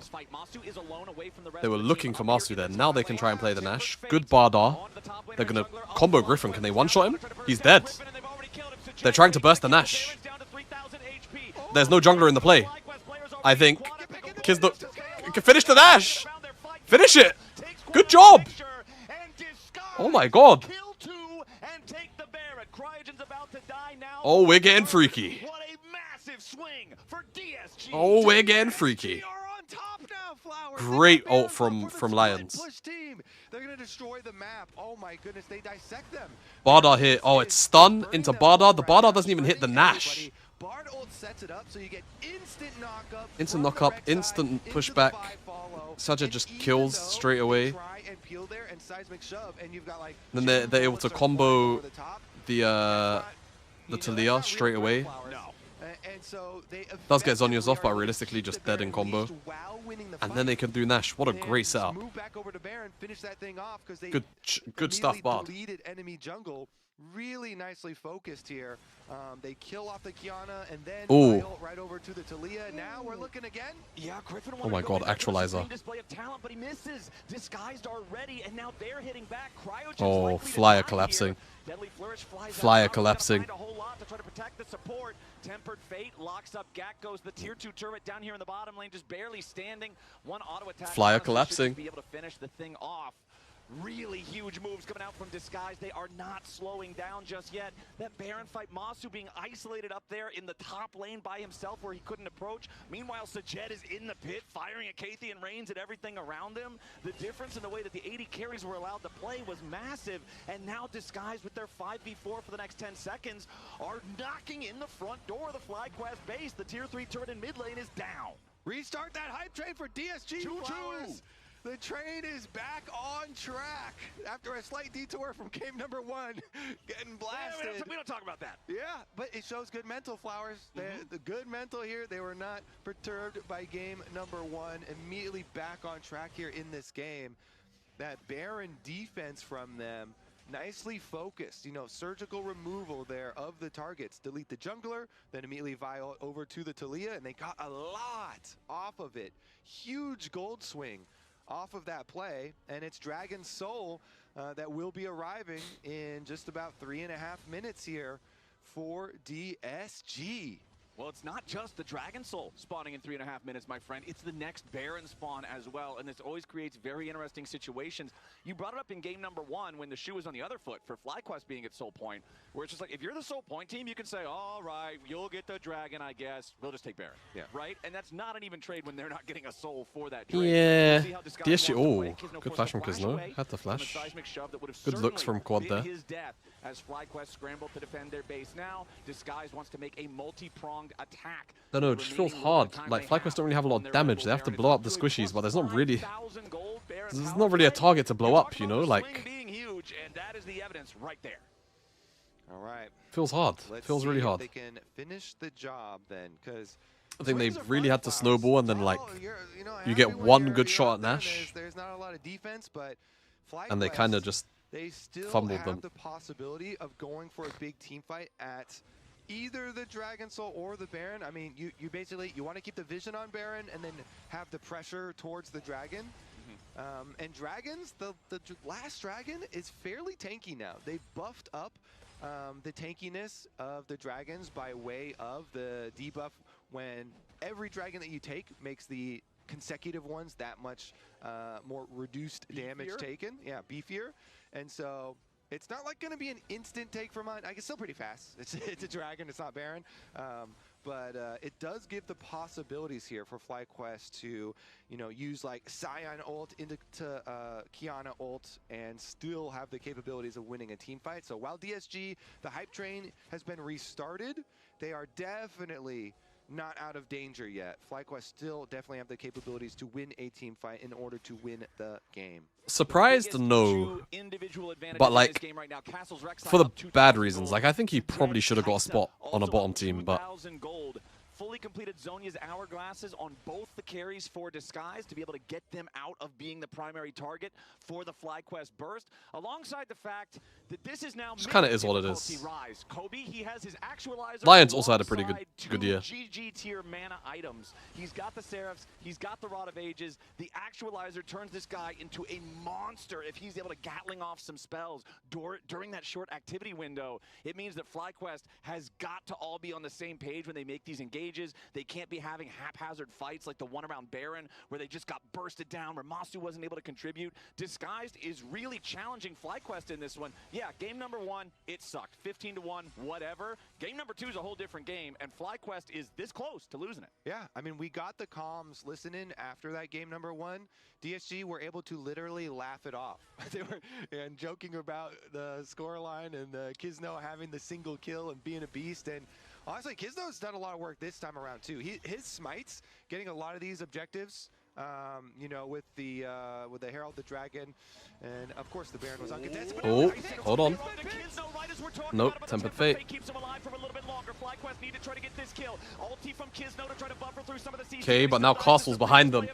They can kill the front line, and Griffin's also knocked up. Aye, aye, aye. Absorbing some of the damage from the Rise, but the actualizer is actually crazy. A double kill for the Rise. It's Call Me, and there ain't no maybe. This man is definitely that Rise that FlyQuest have to fear. Quad tries to escape. Seismic shove defensively. Flash away. Good flash from Rise. Honestly, really good pushback from DSG here. Really good punchback. Like, that was a complete stomp in game 1. So it's come into this game and, you know, still early game, FlyQuest looked good, but the objectives went the way of DSG. But for them to just pick up these Baron attempts and make them look like they're a little bit griefing. Good looks, DSG.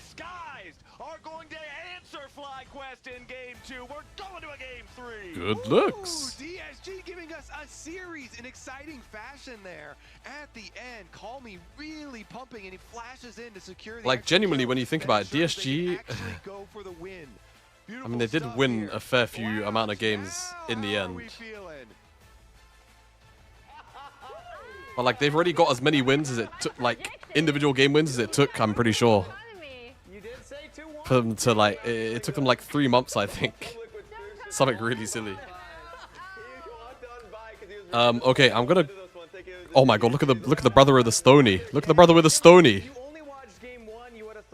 Look at the brother with the Stony. Right, I'm gonna leave you guys on with some music.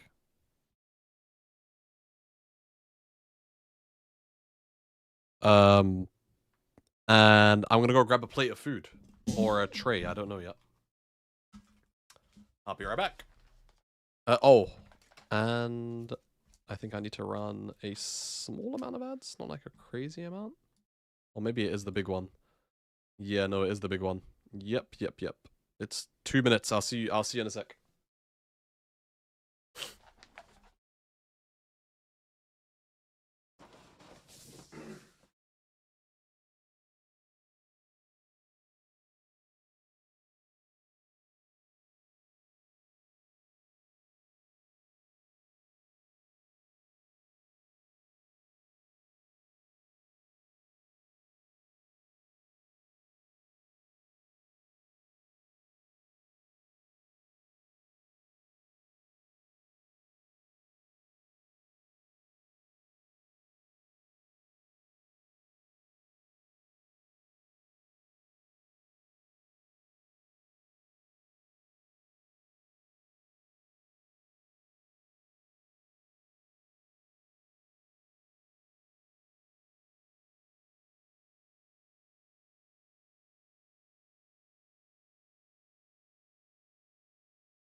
Hello, everyone.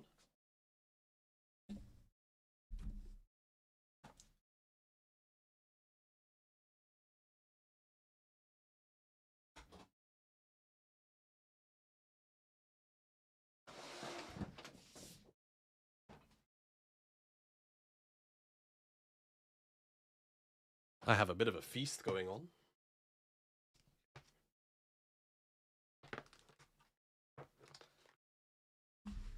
I'm going to try and show the camera without doing too much.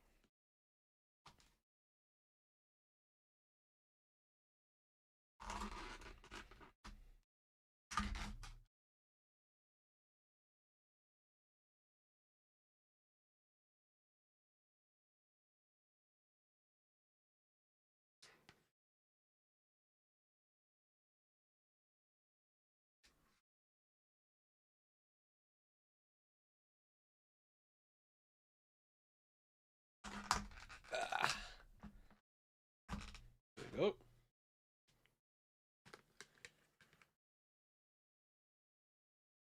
Okay, no guarantee I can show the camera super cleanly, because 2 of these boxes have sauce in them. I've got, in the left-hand side, that's beef and black bean sauce. In the middle, that's shrimp fried rice. And on the right-hand side, I have sweet and sour chicken Hong Kong style.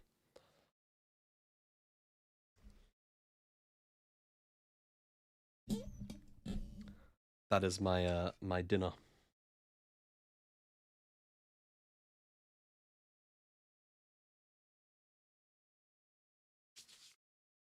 Oh yeah, this is some crazy good eats, man. I love this Chinese spot. I've been going there since I moved to this place. I mean, I've lived where I've lived for like 17 years.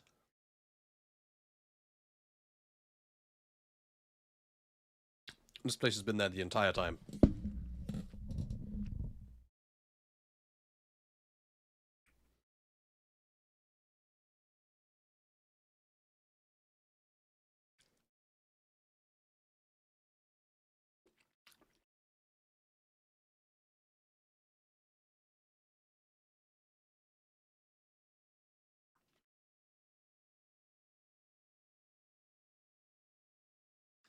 Chinese food is sold more than McDonald's. That sounds like a fake stat.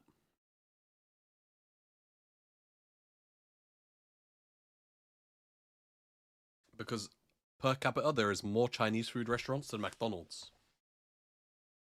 Huh.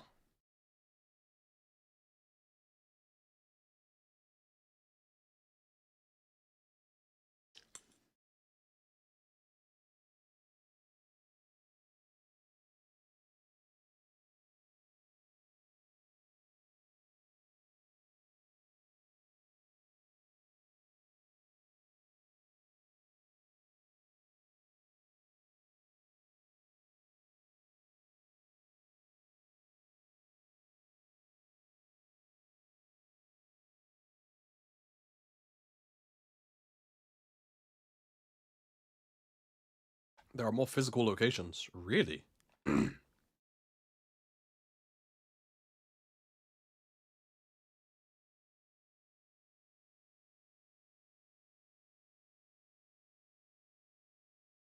Yeah, I suppose so.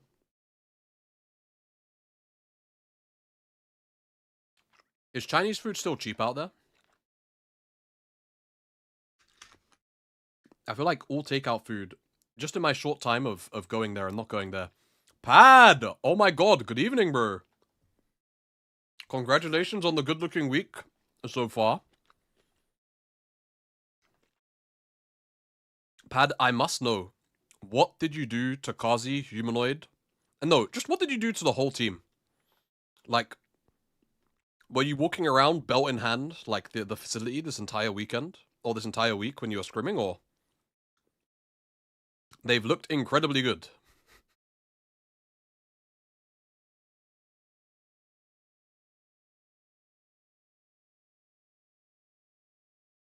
It's scary. It's like you've replaced them with body doubles.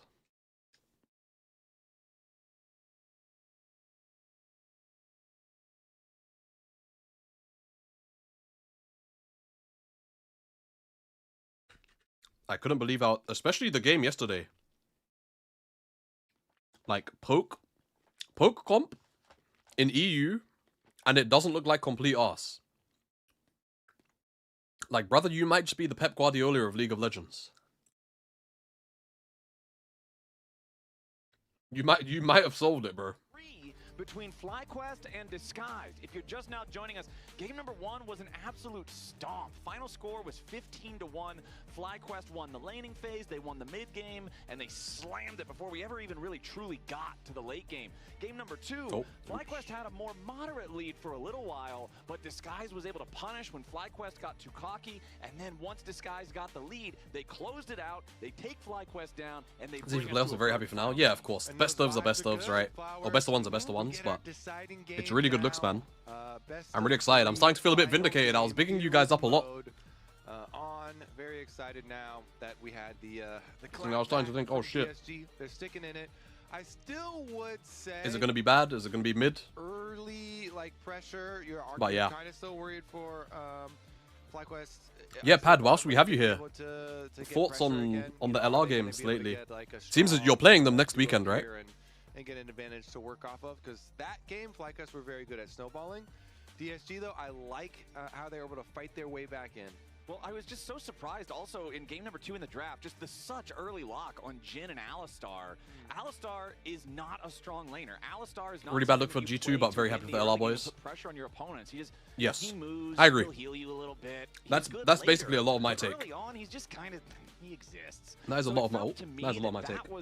That was defying what we heard from Griffin in game number 1, where he said, okay guys, okay, I know, we think they're bad, but they're not actually that bad, so play serious. Locking Alistar blind support on 3 to me is saying they're that bad. So I want to see. I don't know about you, Pad, because have you guys played G2 yet either? Is your last set of games G2 LR? I feel like I haven't seen you guys play G2.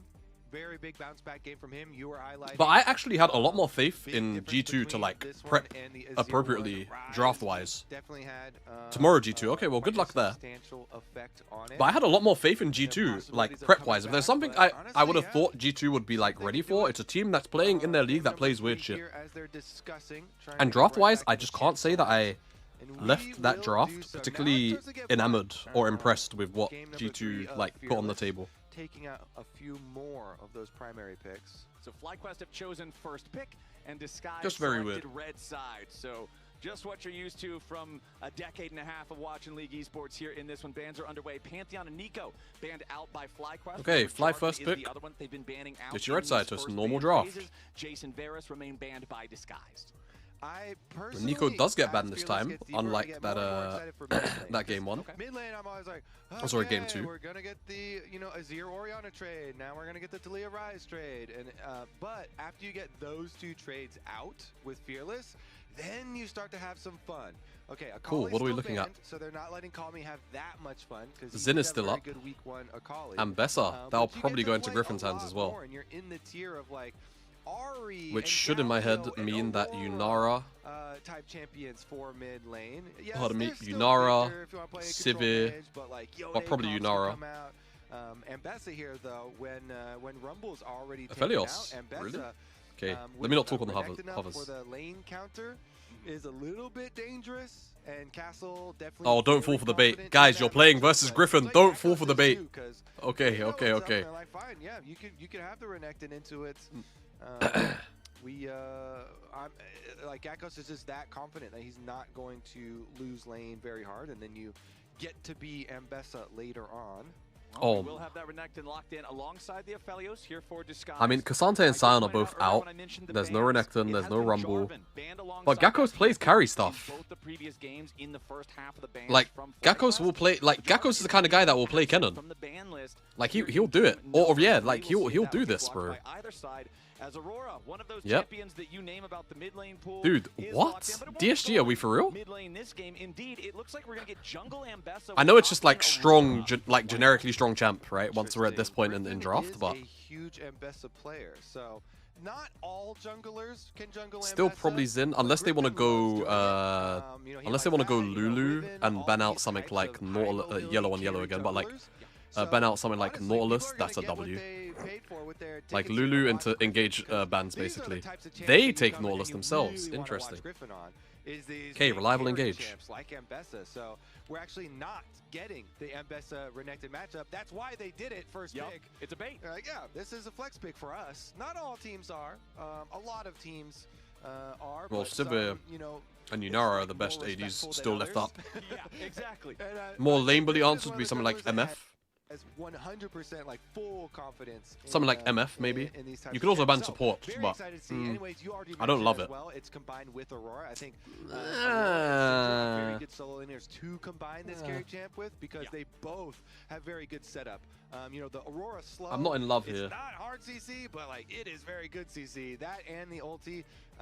So there's definitely a lot of positions where you can set up there, and Syndra obviously has very, very good long stuns. So I really like the opener here from FlyQuest. Plus, it's even that less specific synergy of just, okay, I've got two powerful AP solo laners, and I've got a high damage AD jungler. Even without individual names on those champions. Oh, wow, I that completely forgot about combo Jarvan, by the way. always Yeah. feels pretty powerful together. Wow. It's very hard to itemize against that and survive the Lucian. ganks if they're set up properly. Second half of the bans coming around, though. There is Jarvan banned out by FlyQuest just a little later on in this one. Meanwhile, I think Disguise DSG are is very going to busy. focus on the bottom lane since that's what FlyQuest This has should yet be a to Xin grab. ban. They'll remove the Lucian, And then the this early should be power and MF late game control, and also get rid of that and Lulu Rel. that can just make everything so damn hard to kill. Yeah. MF and Rel. Rel. Lulu for expected hyper carry Victor. on the other side, I guess. You know, Lulu Okay. does also Well, enable Kisnell plays in. melee carry champs to some degree. And Bessa can get far away from you sometimes when she ults and gets kind of deep in team fights and is moving around. But that ulti from Lulu. Low-key giving very jungle 5th pick helpful here is really there, based. trying to help out the melee carries We'll see if too. they do it. So let's take a look. How are they going to round this one out with the mid lane on Oh. the side of DSG? Oh, Dusk and Dawn champ. Currently, Ah. Over some jungles though for Kisno, some options, but Yone. expecting them to go mid. Okay, since, then Syndra's that's already shown. probably there we go. Diana They jungle do then. follow it up with the Yone. Or That was Lilia. one of the It'll be fun ones AP, that we okay. mentioned, earlier, so we do get some kill pressure. I think just slam style MF. lanes where Nautilus, Slam I think MF. Nautilus might be one of the most important players in this whole game. Okay. Because Nautilus Ultimate is extremely good versus what Jungle FlyQuest R5 are is showing, so and it's Omega gonna based. have to be like, can you get a timing window where Nautilus gets to Xayah? go mid to go set up the Yone, and then can Nautilus go? If you have like, Rakan, yeah, shut down the yeah, jungle, I like this more. invade where they're going with the Mbessa and use the Now blink on Xayah the can Mbessa, self-peel, so and I think the self-peel Nautilus versus ult is a MF Yone, very, very I mean, high priority just ability here, these either, three champs, ganking from mid lane very or dive heavy. trying to fight jungle, and we'll see. So Xayah value is high. Is up to the task. He's going to have to play. But I into think that your route. comp would I like prefer that you're Alliance's playing art in the Misfortune. previous game. I think he had some good tempered fates Or all the Yunara. time. The binding in the Baron play that ultimately ended up being the throw, setting up for that tempered fate was great. That's not what I was FlyQuest expecting. Locking in that Rel that you mentioned in the Well, support role. I like this because it does give you a true engage. we'll see You how it mentioned works. Syndra and Aurora both have good setup I'm for a not big on lane that. gank early on in the game for their Mbessa, but it's not like the true big AoE engage. That's where Rel comes in, and Masu will be on the Senna for that scaling and range. Oh my god, do potential. not Final last pick of pick the draft Nidalee. does have to be the jungler. Ivan For Angle, if it dealt more Disguise, magic, and we then will get yeah, it wouldn't be too Diana bad or actually. Kisno. Okay, so it's not. But Griffin would have crazy, Diana and Yasuo, but it's Diana and Yasuo's brother. would have really, really crazy value. And they still All right, work really well, it's together. Diana. They still have It's very Diana. good combination ults. Let's get it. So we got Nautilus plus Diana plus Yone engage flowers. That they are cooking some. And now you're heavy playing Senna engage into this. to try and take down some of these slippery, more squishy champions. Now you're playing on the Senna side into this. of FlyQuest. Same Yeah. token, though, we mentioned like Lulu helping out. Yeah. melee carries a little bit. 1 minute of ads for your Senna is an backside. AD carry that helps out melee carries substantially. The healing and shielding coming from Yo, Senna YB, to W help rage bait, bro. out, Griffin W rage attempts bait, YB. at jungle carry here, I think, will be really, really important. And we can see what build Masu goes with, because some people have really been cooking with the Senna builds on the new season. So we'll see how fun this is. Honestly, I'm really liking this draft. Game 3 of Fearless, you always feel like is going to deliver. Yeah. And this one seems to be fun. I mean, going further and further into the draft in Fearless, to me, always just makes things more fun because you get to see more. You get to see what the team is really made of. Of course, you're going to be able to play the best stuff in the meta at any given time. Otherwise, what are you doing playing pro in the first place? I want to see how deep those champ pools go. Is it an entire lake ready to be swam in by those who are victorious on the Rift? Or is it just a lousy little puddle that only has 2 champs in it? That's what we got to prove to ourselves. If Disguise can get the win here, if they can start off their split in 2026 going 2-0, that would be such an incredible beginning of the 2026 competition for this team. FlyQuest also would love to start 2-0 with this rebuild year after all of the hype that they had in 2025 that ultimately fell short. So I feel like both of them really got to be locked in here for this 3rd game. Definitely agree. All right, going for the Raptor ward here. Call Me now has to take some damage to get back to lane, though. Okay, nice. Quad lands the Q. So that's your payment for the Raptor ward. So they know that, you know, Griffin at the very least is not starting on Raptors. And presumably that means he's starting up on the top side and is going to path down towards bottom. Okay. And they're going to have the extra info. We asked this question back in game number 1. And in game number 1, I think a lot of people that answered yes probably wanted to change their vote by the end of that game because it was such a stomp for FlyQuest. But then in game number 2, DSG just showed us an entirely different look. They looked way more coordinated. They survived the lane phase way better.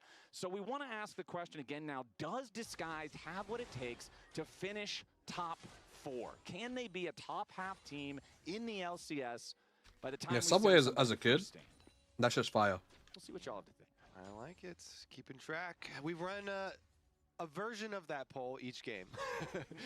Well, right now, it's people having less faith than before. Well, they're just starting out, okay? They're just starting out. The game 1 maybe no. some scar tissue. Oh, true. Okay, well, the number was going the down direction. Yeah. Okay. Maybe left some scars.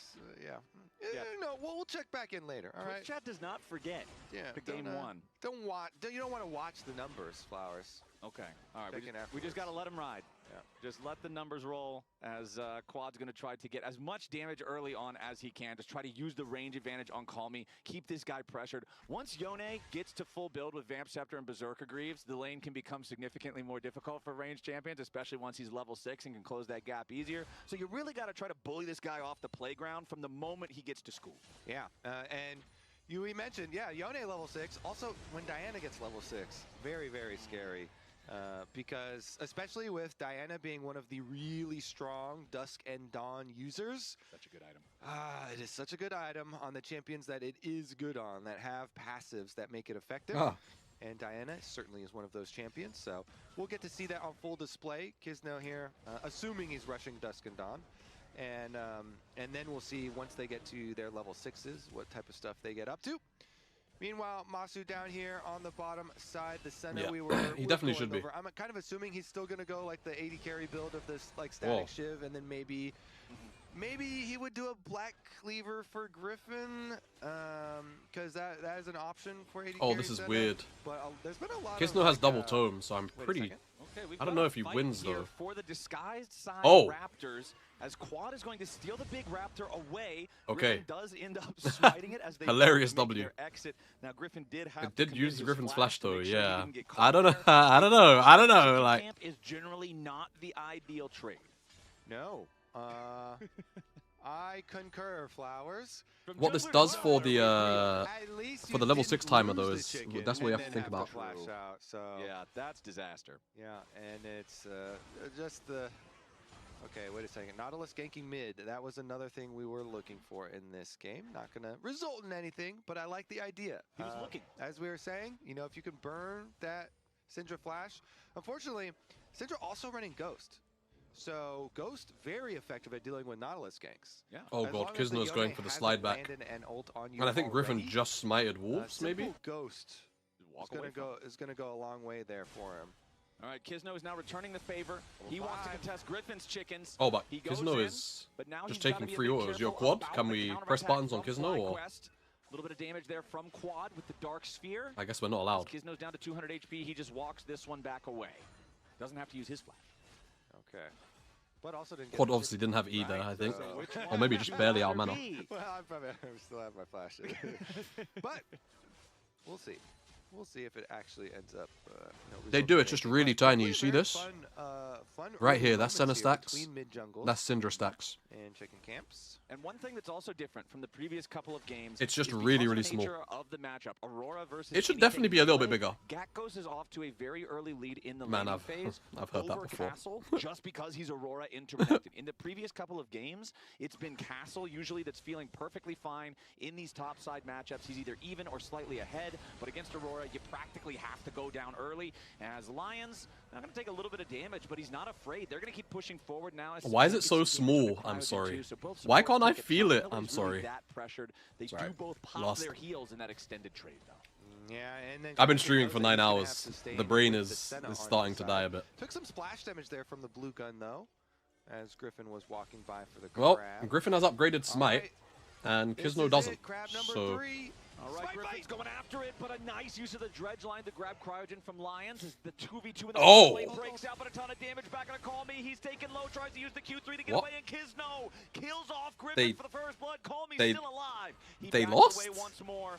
He doesn't have the Fate Seal because he already used They it, but lost that? Disguised will What? happily take the first blood.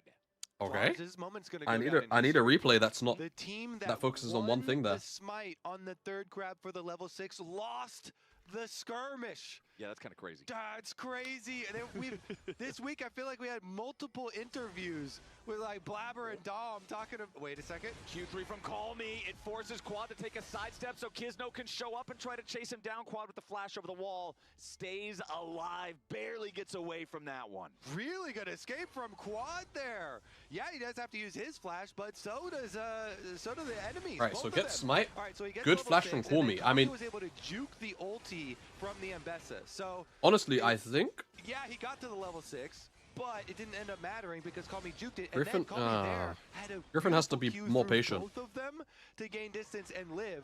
So huge honors to Call Me in the outplay of this skirmish. And yeah, that one stings for Griffin because he got to his level 6 and he was able to level it up, but then it basically has very little value. You still get the stats and everything for level 6, which is nice. Right, but yeah.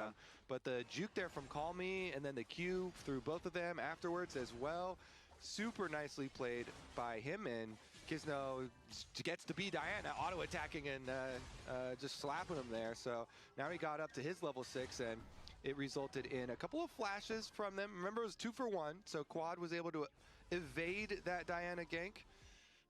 And Kisno, no flash for the Diana, the next Diana ult. And I really have to praise Call Me's response, like you're talking about, being able This to has been a very dodge that mid-jungle perfect centric game, execution. but because he was such haven't low really spoken about HP top by lane the end much. of that 2v2, if he's not ready There's for a the whole flash 400 on the gold ulti, lead up he there. 100% dies there. Yeah. That's such a difference maker Gekkos in is up just that 15 CS at execution 8 of a minutes single already. ability. And going back to the criticism that was rightly levied against him in game number 1, with the Azir plays not working out, he's definitely locked in as the series has gone forward. But now it's FlyQuest making a play in the bottom lane. It's Lions, the victim of the gank from Griffin. FlyQuest will even this game up at 1-1. They're still about 1,000 gold ahead. There's another bottom side Scuttle Crab spawning for Griffin, so he'll be able to eat that one up, and we'll see where FlyQuest want to go with it.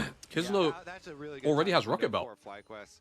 And a nice little bait there because they have Griffin right behind him in the jungle. They've got position, so an ill-advised engaged timing for Lion. He gets taken down, and it results in another crab take. It didn't result in the dragon getting taken, though, and Kisno's going to slip around the Scuttle Crab vision. Nifty little trick with any champions that can jump the wall. False sense of security with the Scuttle Crab vision, and dragon should be Lions. All right. They're going over for that dragon. Disguise has Kisno working on it. Call Me just trying to keep Quad occupied here in the mid lane. Doesn't want anybody from FlyQuest seeing what's going on down there. Ocean Drake. I mean, I know is it's cheap, but claimed. still. Meanwhile, Griffin will say, all right, you take dragon, I'll take the grubs. Doesn't feel as good as it did in 2025, but hey, that's just the nature of the game. Sometimes the patch is going to nerf certain things, buff some others. Gakkos up here in the top side is still the largest individual farm. Also, lead, it means no farm Dusk and Dawn difference in the game, rush 92 to 69 for, like, with stats. Castle. Over a 500 Well, I guess in gold pro. lead for the Aurora with no kills, feeling pretty comfortable playing the lane the way he wants to play. And that's the whole benefit of their Ambessa flex bait at the beginning. You know, slamming the Ambessa first pick, knowing, yeah, Renekton is up. That's Rocket Belt one of was the just most better. common attempted counters for lane counter, and then you just swap it into jungle. and are able to get the counter yourself with the Aurora as you are going over. Call Me avoids the stun and can walk away. And it's so important he did too, because Griffin's ulti just came back off of cooldown. So between the flash and the ulti coming off of cooldown, I think if that Scatter the Weak hits, Griffin can actually flash R and catch him before the CC ends, and then you could have a really scary proposition. So Call Me, again, he's just fine here on the Yone, is still working towards that first fully completed item as Quad just trying to farm up all the minions here. Lands a nice Scatter the Weak, Dark Sphere for the trade. Call Me's gonna back away. FlyQuest still maintaining that 1,000 gold advantage. It's pretty much entirely just Masu and Gakghost that build that lead for them, but you're happy to have your Senna off to a good start. Gakghost doing the same on Aurora. The Static Shiv fully completed for Masu on the Senna is gonna help with some of that, let's call it underwhelming wave clear that the champion has in its base kit, and that's just going to keep things farming very smoothly for the FlyQuest AD carry. Yeah, that's almost always the rush item for the AD carry Senna, looking to deal with those minion waves, as you're saying. And the pressure is staying up, so they're actually going to be able to tap that turret plate as well down on the bottom side. Getting a couple of those knocked off. Some extra money, further funds for this FlyQuest team, increasing that gold lead fairly quickly after just taking stock. Meanwhile, look at Griffin, the minimap. He's hovering again. He wants to play Syndra Stun into Ambessa Ultimate and bottom side. Okay, got flash. Say the swing and a flash. So exactly, it's not a miss. Yeah, it's not a miss. It got something good. It gets the Sajed flash, and critically, you're not really worried about spending the Magnet Storm right there, because look at the timers in the top left. It's 3 minutes until the Herald. It's still 2 minutes until the Dragon. You're going to have the Rel ulti in time for what should be the next big fight, unless you just want to YOLO fight without ult for no reason, but that's a you problem. I don't really think that there's any reason not to go for a play like that. They'll take the flash from the Aphelios, and now if Ambessa does get bored looking for Yone in mid lane, she can go bottom lane for a flashless Aphelios and try to find the payday there. Exactly. So maybe no more hovering around towards mid, but honestly, I think they might still, because they still want to get that burst combo. And you want to kill Yone, man. That's all there is to it. Yeah, I feel like Flowers 100% of the time. Just maybe sometimes, you know, just some triple-digit percentage times. You just want to do that. There's nothing wrong with that. Kami's been quite good though, juking a lot of spells, piloting this Yone quite effectively so far in this game. Is going to have to take the recall though, and FlyQuest will get vision coverage leading up to this dragon area of the river. Minute and 20 seconds ahead of time. They've got plenty of vision already. What's up, Hakeem? As you said, they also have the summoner spells prepped, with Aphelios having no mobility basically whatsoever now, with no flash and nothing inherent. Storm Razor does give you move speed, and they're going to go for themselves. Yep, they drop the depth charge onto Masu. Yeah, goodbye. Immediately arrive with a fate seal. Yeah, I mean, this is the name. The shutdown even goes over to Sajed. The Aphelios gets paid. This is the thing with Senna. Like, I don't know, it just feels really bad, no? Yeah, nice ult there from Sajed. Like, how do you play the game on this champ in this game? Oh no, Call Me though has now way overstayed with no. down here. They're looking to grab the punish onto the Yone, but a nice Magnet Storm coming out. Tries to lock That's so much extra time. Oh my god, Griffin. Wow, okay. Nuts, he gets two. Cryogen now gets away. Meanwhile, up here on the top side, Castle into the Dominus looking to deal with Gakghost. Oh, never mind. The fight's already over. Crazy champ. I tried to go fast again, but there's just nothing to go fast for. Okay, everybody's going home. And they back off, and they're clearing some wards. Oh, is he going to cancel the recall, though? There's a croc in the bush. No. All right, there's no more croc in the bush. There's no more croc. Unlucky. All right, he's out of there. And Gakko's just going to get this wave shoved. Bottom side, though, Sajed at least did get that first kill. It looked like that was about to be highlight reel material there for Griffin if Kizno didn't show up. Castle almost has the kill on to Gakkos, and yeah, that one's going to round up. He'll take that kill. Oh, that's just dry. Not respecting the teleport timing and the minion wave. If you are close to a minion wave, you're close to a slice and dice. So, don't feel nice. You know, good punish from Castle, and we're going to a dragon fight immediately. Yep, Lions has to try. Oh, we just flashed Ard and ghosted for the support Nautilus, and we didn't kill him. I see. No, that's good. That's good, actually. FlyQuest is up about 1,000 gold, and they've got the 3 grubs. No, that's good, I Honestly, think. after 15 minutes, Mr. Kobe, it's a pretty even game. Yeah, Dragons one side, gold on the other side. I will say stacking Senna feels pretty good, but Aphelios is a hell of a late game carry, and they've got crazy burst combo with some massive AoE potential.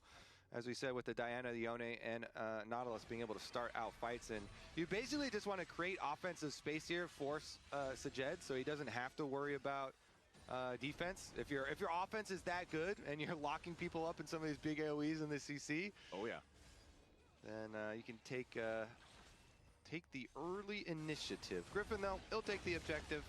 Herald picked up guaranteed money here for Good pickup. FlyQuest. Good pickup. Okay, so the Herald they should be able to use to knock down one But we're of just these kind of turrets. chilling. Still Oh, no look how far turrets claimed back one so has to far play. in this game. He has no Pretty info. much everybody is at their first item power spikes right now. So MasterCard card holders, you can click on the link pinned in the chat for that chance to win $50 in RP. Buy your very own Vamp Scepter so you can be just like Yone and win your lane after that big power spike. As Call Me going for the dive underneath the tier 1 turret. Gets a That's lot of really points chill, on actually. Not the entire thing. Over the wall comes Lion, sets it up for the dredge line. Shield from Oh. the Dawning Shadow. Oh, Leon's helps was try to keep Quad alive, but it's not was quite tanking, enough. unfortunately. Call Me and Lions get their mark and they get away. Here comes the reinforcements as well. Griffin and Cryogen are on the way. Can they trap? Oh, Masu. Masu's very low. Moonlight Vigil does. Well, he got the tower, though. Very fortunately, because that would have been some scary stuff. Bottom side here, you can see Lions getting away, but Cryogen manages to take the kill onto Call Me. They would have rather had A little Griffin bit weird from the pick up observers that there. kill, but I hey, guess they kill's a did kill get one Call way Me or in the end. other. So they'll send that one over to the Rel. Meanwhile, back up here in the top I side, beg you don't troll this game. still with the health advantage in the 1v1, while the Herald is summoned up in the bottom lane, looking to Hold. force down the tier 1 Griffin. turret. Griffin Click on that staying alive bitch. for now, does hop Good night, into the Griffin. Herald, but immediately the car crashes, and Kizno's found at the scene of the crime. He holds the smoking. It's not a gun, it's a moonsword thing, but he gets his kill, and Kizno's Diane is 2-0-1. You know, critically something also he's not holding is a Dusk and Dawn. Also, what do you mean don't troll this game? The old standard Diana build with the proto belt to get the distance. Who are you talking to? For the ulti, yeah. And honestly, Hey. the nerfs, it's just taking down the sheen damage, and then you get 50 health added to the item. So maybe not that big, but it's just going into the older build with the proto belt into the Leandries. So going for that big. Okay, so this is the first car. And not even like playing into sheen proc. And that's what makes this one. Stuff. So you can tell the Oh. ideas from. You asked from this Fly, season, all not about to. the combos and the big AOE, because this proto. Anyways, into, right. That's how he was able to create some space, and then they still go for it at the edge of the tower, still are able to get the kill and the ignite there. That makes more sense, that play. Ticks, Well, yeah, Masu is unavoidable 45 sometimes, you just stacks. get those as a support. I guess he's like on Okay, well, curve, we but still like have the same goal I don't know. difference we've had for so long. I hate this Despite center the champ. moves back and forth from either this side, year. the state of the game has remained relatively the same. You do have second full item power spikes for both junglers now, as it's Sundered Sky. There's like one guy only on the entire planet that can play the champ well on its sleeve. Talking about for Kizno, the old What's up, school Baku? style Diana. It's junglers first to their second item spikes, which is pretty funny. You can see rapid fire completed for Masu now. The Infinity Edge just now put together for Sajed. So if this Aphelios does get that free firing time, like you were talking about earlier, if the rest of the team can prove beyond a shadow of a doubt that the best defense is indeed a good offense, Sajed is that offense. Yeah, big crits from Aphelios, imminent. We'll see if they can actually pull it off. And Kizno, honestly, I have confidence in his setup. You know, his flash is coming up soon. Went for the proto belt build, went for the big AoE. We'll see if he can get the engage onto some of these slippery champions, because FlyQuest, there's a lot of opportunity to outplay when you've got Aurora and Why are there a shit ton of Arabs in the LCS all of a sudden? Especially the I don't know. Senna here putting people in shadow. I guess the So, player base couple just has it like that, options bro. there for FlyQuest as well. I think Vision will A lot of go high-elo long Arabic people. way, especially if they're able to get Rel into a good spot here. But regardless, the Dragon setup. I think if DSG win the series, it's a lot more compelling, but I don't know if I'll make that video. I definitely could try. Or if FlyQuest will be able to spoil it. Sajed gets tagged there by the center route, but no additional champions nearby for FlyQuest. Everybody else stepping into this bottom side river. They've got the control ward in the mid lane brush. Disguised hanging out in banana brush now as a 3-man unit. Sajed making his way It's over weird to to the be on the team. banana You can brush see like the that. TP And coming now in they're kind of early split. Sajid and for Leons have to walk Disguised around. top laner. Castle has But now arrived that into the Castle's mid where lane. is, Leons can hold his Gakkos is still ground. back up there Sajid in the is top reconnected side. with FlyQuest grouped up his four, but they got mid away jungle. of the Renekton flank. Dragon down to 2,000 HP. FlyQuest stepping Griffin in, got it. stolen by Griffin, but Masu had to flash off. now he's intercepted by Griffin. Oh god, Gakkos just put in a... Oh, and a massive stun. They should run the fight. It feels like they should have run the fight so much harder. They just don't have an AD carry champion, man. Like, how is this ever a 2 for 2? Good cleanse, but still dead. Can Cryogen find both? No. Oh, Cryogen. What a glide. Wow, what a glide. Disguised or not, FlyQuest will chase them all down. Flowers, they get every kill. Look at this. Okay, so Yone is going to go into the back line, but then Griffin... I thought Masu was completely cooked, but it's a good flash, and Griffin's peel is great. But look at Sajid as well. Like, he kind of... He solo ults red from full HP Gakkos. Also doesn't really put down much DPS. I don't know, it's just a little bit of a unfortunate moment. Not able to really achieve much. Even with the cleanse, He is making a montage, man. get away from this one. I think this was a cooler chase down though, because they go around the little raptor pit here. Back onto Baron though. Flowers, FlyQuest burning it through. It doesn't look like there's any steal opportunity. Diana very far away, but yeah. FlyQuest though. Oh god. Health bars. Quad and Cryogen are both at about half. Nash is hella gone. Can they win the fight after though? Ults are coming up soon for DSG. Sajid is getting one shot by Griffin. Oh my god. Gakkos, he's dead. I don't think it matters. Griffin is frying this fight. Look at him. He just completely fried DSG. Practically solo. He just got a quadra kill. Oh my god. God damn. Quadra kill for the Ambessa. He is the biggest goal difference on their team. They get the Baron. Look at the engage. All right, good stuff, Griffin, man. Himself, and then they turn right around. Ultimates onto Sajed. Even with Sajed finds Sajid basically entirely by himself. Free kill for Nautilus, obviously. What a snipe, Griffin here. I mean, the carry jungle. He could have got a penalty, honestly. He was on Kisno too. That's crazy. I mean, it's becoming more common than sometimes in the past, but. Good job. Yep. Calm and cool. Okay. Calm and cool. And honestly, that was almost a penta Money. because it was Quad and Griffin dealing the damage to Kisno at the same time, and Quad ended up getting that one. It was just a hair away from an Ambessa jungle pentakill for Griffin on that play, and FlyQuest now command a 7,000 gold lead with the Red Bull Baron power. Like, Griffin basically just got a penta. Like, he actually just pretty much dropped the penta on them. Try to deal a little Oh. bit of damage to Call Me here with the damn. weirding does tag him. Call Me forced to snap back there through the soul unbound as FlyQuest want to mount the pressure here with this Baron. The tier 2 turret's gonna get the crust knocked off of it. Call Me, Griffin, everybody just showing up around here in this mid lane, disguised. They need to try to defend, but Call Me with the Yone has got to be so careful every time he steps up. Even with Soul Unbound, if you get CC'd, you might just get completely destroyed before you can snap back. Yeah, there's plenty of damage here to back it up on the side of FlyQuest. Griffin holding down mid lane, buffing up those minions. Meanwhile, the rest of the squad takes the second tier 2. Bottom side, top side of the map, of course, Renekton is trying to get a little something back for the side of DSG, but it's just What does the Renekton do this game? of Nothing. He had to goals lane here into for Aurora, FlyQuest. bro. And Gakkos went ahead and recalled, and Griffin was wrapping around the side. So if Castle did stay just a little bit longer, you could have had Gakkos hold him there in lane just a little bit. Griffin comes around on the flank, they get the pick. Castle wisely recognizes, hey, if they're backing away, I need to back away because they're going to send someone to go for the pick.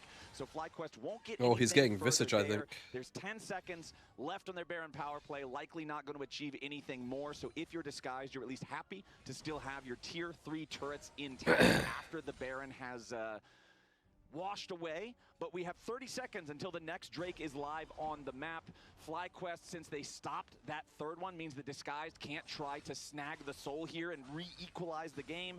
FlyQuest have a 7,000 lead. It's very, very hard for Disguised to try to fight them in open ground on fair territory, so I feel like this is just free Drake for Fly. Yeah, I mean, what Disguised need to do is... I mean, the only bad part about FlyQuest's draft is the center here. Like, I think this is just really out of left field. Because since Ambessa's ultimate makes her unstoppable and you can gain a large amount of distance, it's really hard for a Wombo combo AoE team to fight a FlyQuest squad that is set up with a carry jungle Ambessa like this, but also has other damage dealing champions. Otherwise, I think it's fine. You still need to get a big AoE, you know, Nice track, though. combo with this setup. Just getting for DSG. incrementally more AD and AP. It's really hard Feels to nice, then pin obviously. down Ambessa with all the mobility and with the ultimate afterwards, and so it's definitely very difficult, especially for the Aphelios, who doesn't get to move very much, but at least he'll have his flash back by their next fight, and maybe he can like flash the ultimate or something. Okay, Disguised.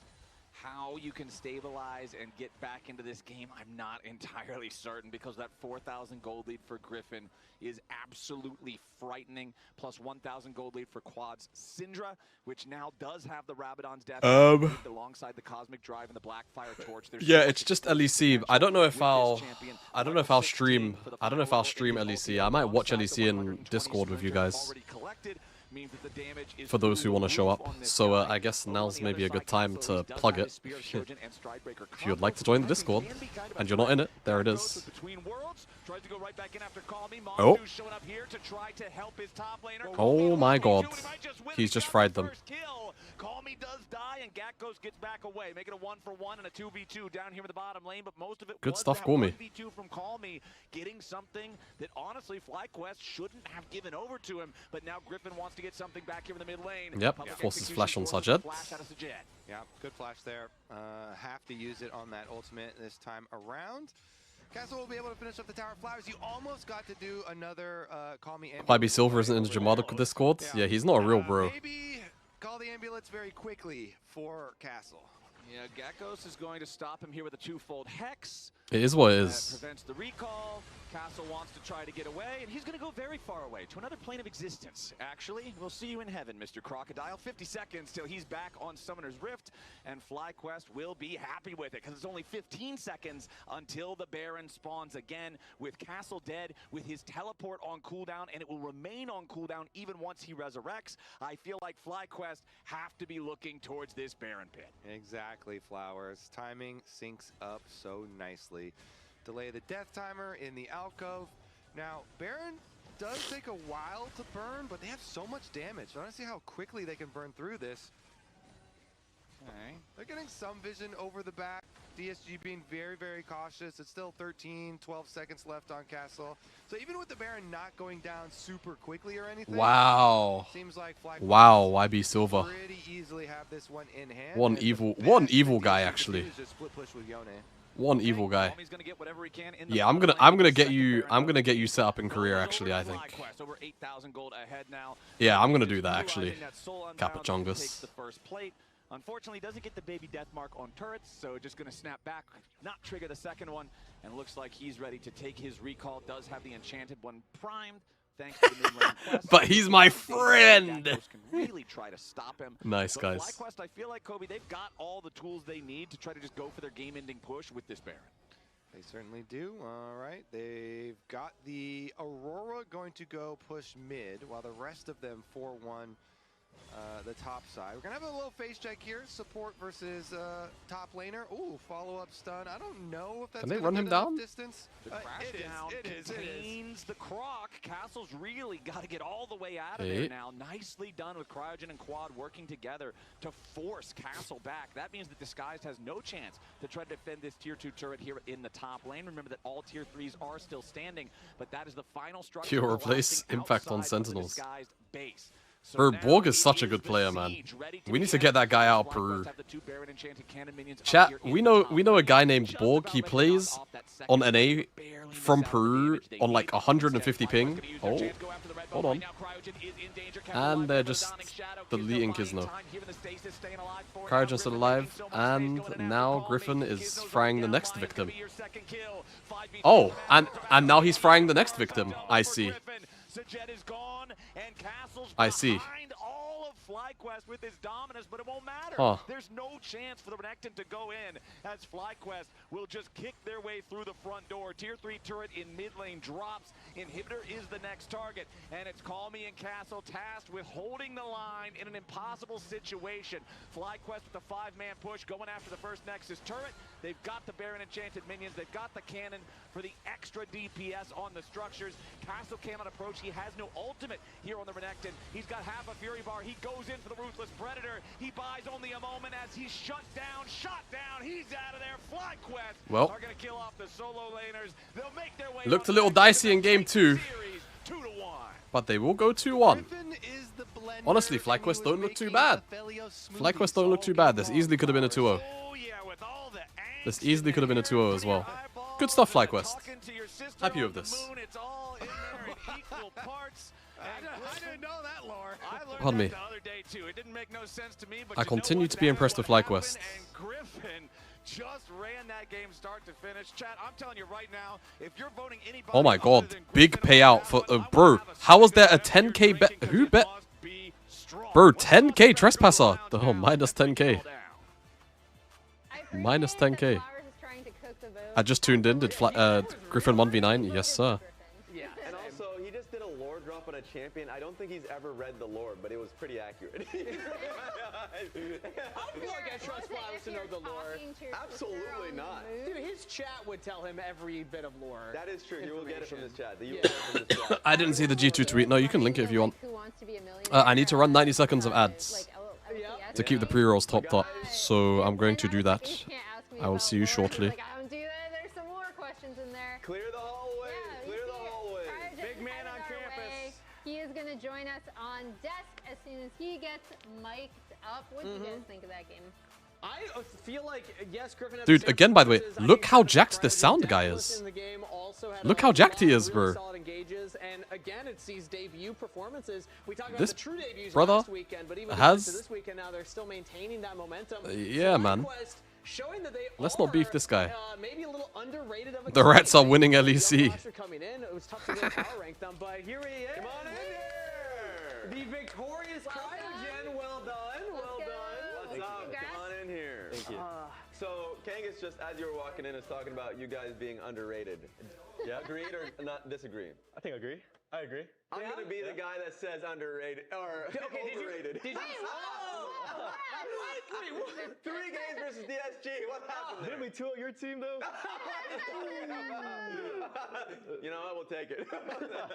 Fair enough. How do you feel compared Gulp. to going into the split though? Do you feel like at that point you were, rated correctly, but now you're underrated, or do you think like the story's changed? I mean, honestly, I think we were underrated the whole entire time. Yeah? Yeah, I think.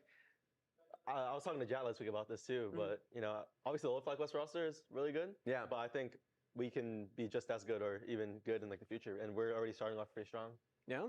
I was gonna say, I feel like you have to talk to your own coaches about that, because I know Azale actually interviewed, I'm pretty sure Thankard at least, and was talking about how like we have such young talent. We drafted for like hands and mechanical prowess, right? And you guys all have that. And it was a question of not whether you were. Yeah, I mean, they did do that, Goff, but like the fact that DSG didn't.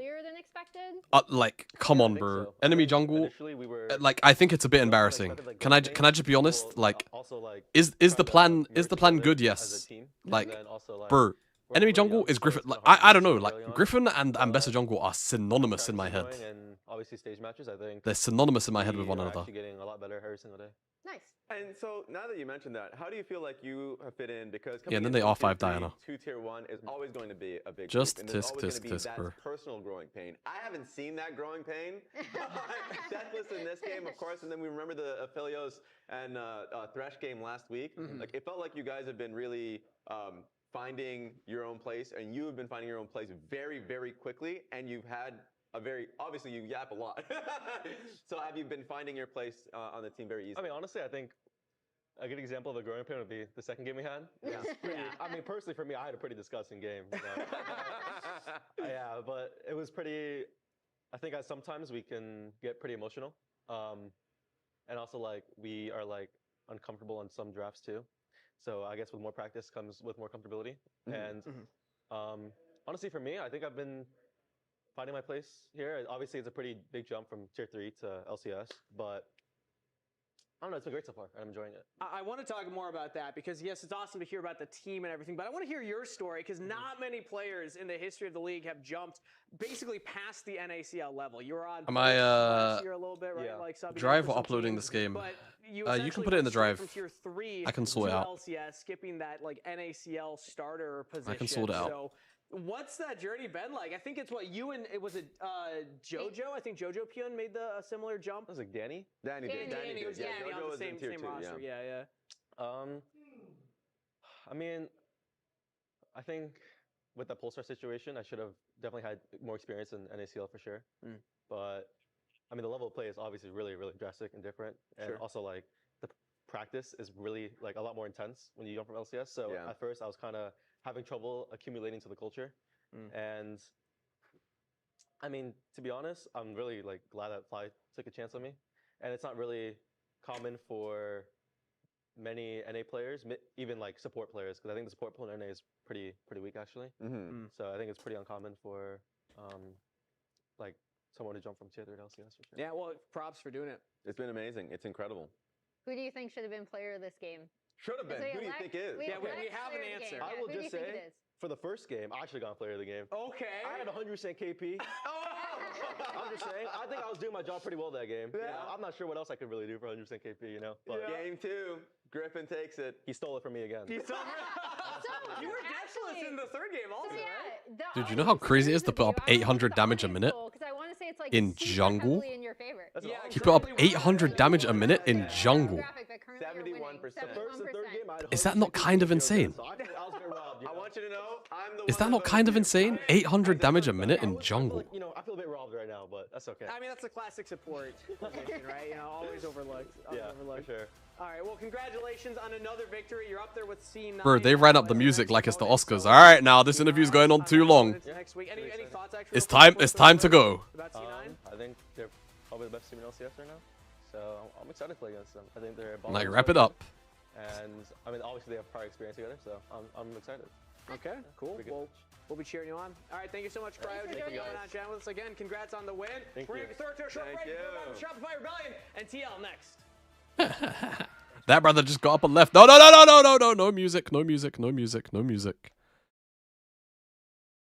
Keep my wife's name out your mouth.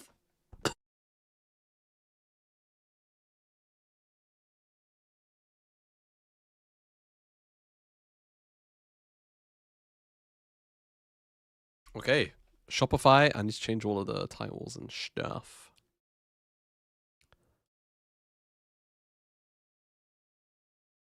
Live on the YouTube.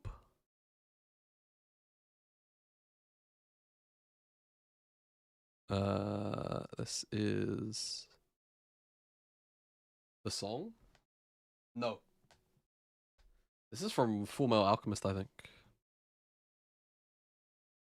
It is Akira Senju. Yeah, Fullmetal Alchemist, original soundtrack 3, Sorrowful Stone.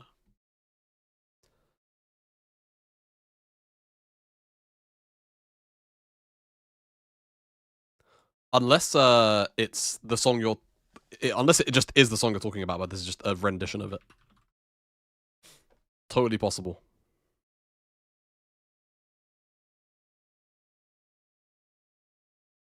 Totally possible.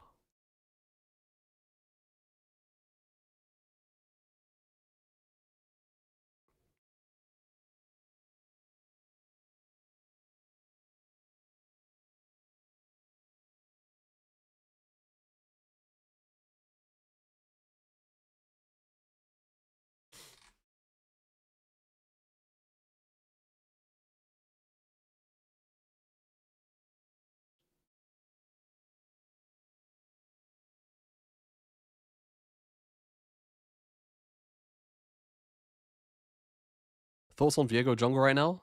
He's got a really cool skin.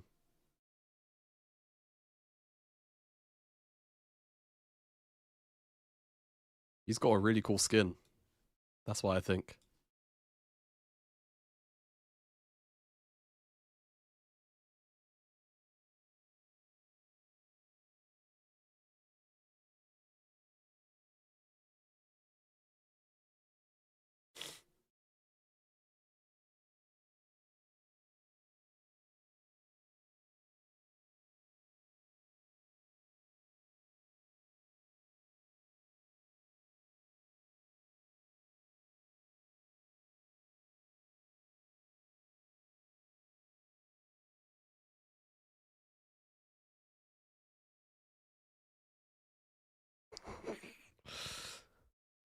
I just listened to the Barry Lyndon soundtrack. It's similar, but very clear differences. I see. But on a real though, Trespasser, he's like, okay, like, I think Viego's always going to be like an acceptable solo queue jungler unless he's just genuinely weak. I think that's just the nature of that champ, right? Snowball's really hard, good skirmisher in general. Yeah, really hard for that champ to be bad. Very hard for that champ to be bad. I need to check what's on LPL tomorrow, because honestly, guys, I'm gonna end up streaming here for like 12 hours, maybe. BLG Weibo. Ugh. I should probably stream that. I might show up for LPL and then that might I think I might take a bit of a break. Like I might stream that and then not do anything the rest of the day. And then Tuesday I'm doing Power Spike, so I'm gonna have to wake up fucking early as shit.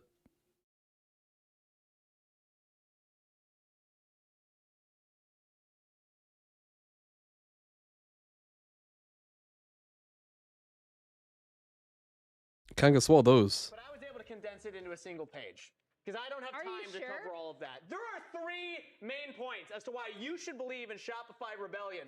Point number 1, top 3 finishing team back-to-back spring and summer with an upgrade in the mid lane. That means that they should finish higher than they finished last year. Argument number 2, the rest of the league got worse. We don't have FlyQuest that was pushing Gen G to 5 games. We don't have the Team Liquid that is the same roster and really pushing FlyQuest, or the C9 that was pushing them. Shopify's competition got worse. They got better. Competition got worse. Also, Raz, argument number 3, they got hungrier, baby. You listen to contracts, you listen to Fudge, they believe they can win. They think that they can go all the way, and I believe the players. I believe the players. No. Oh, God.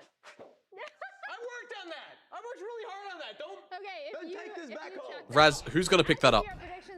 Who's gonna pick that up, Raz?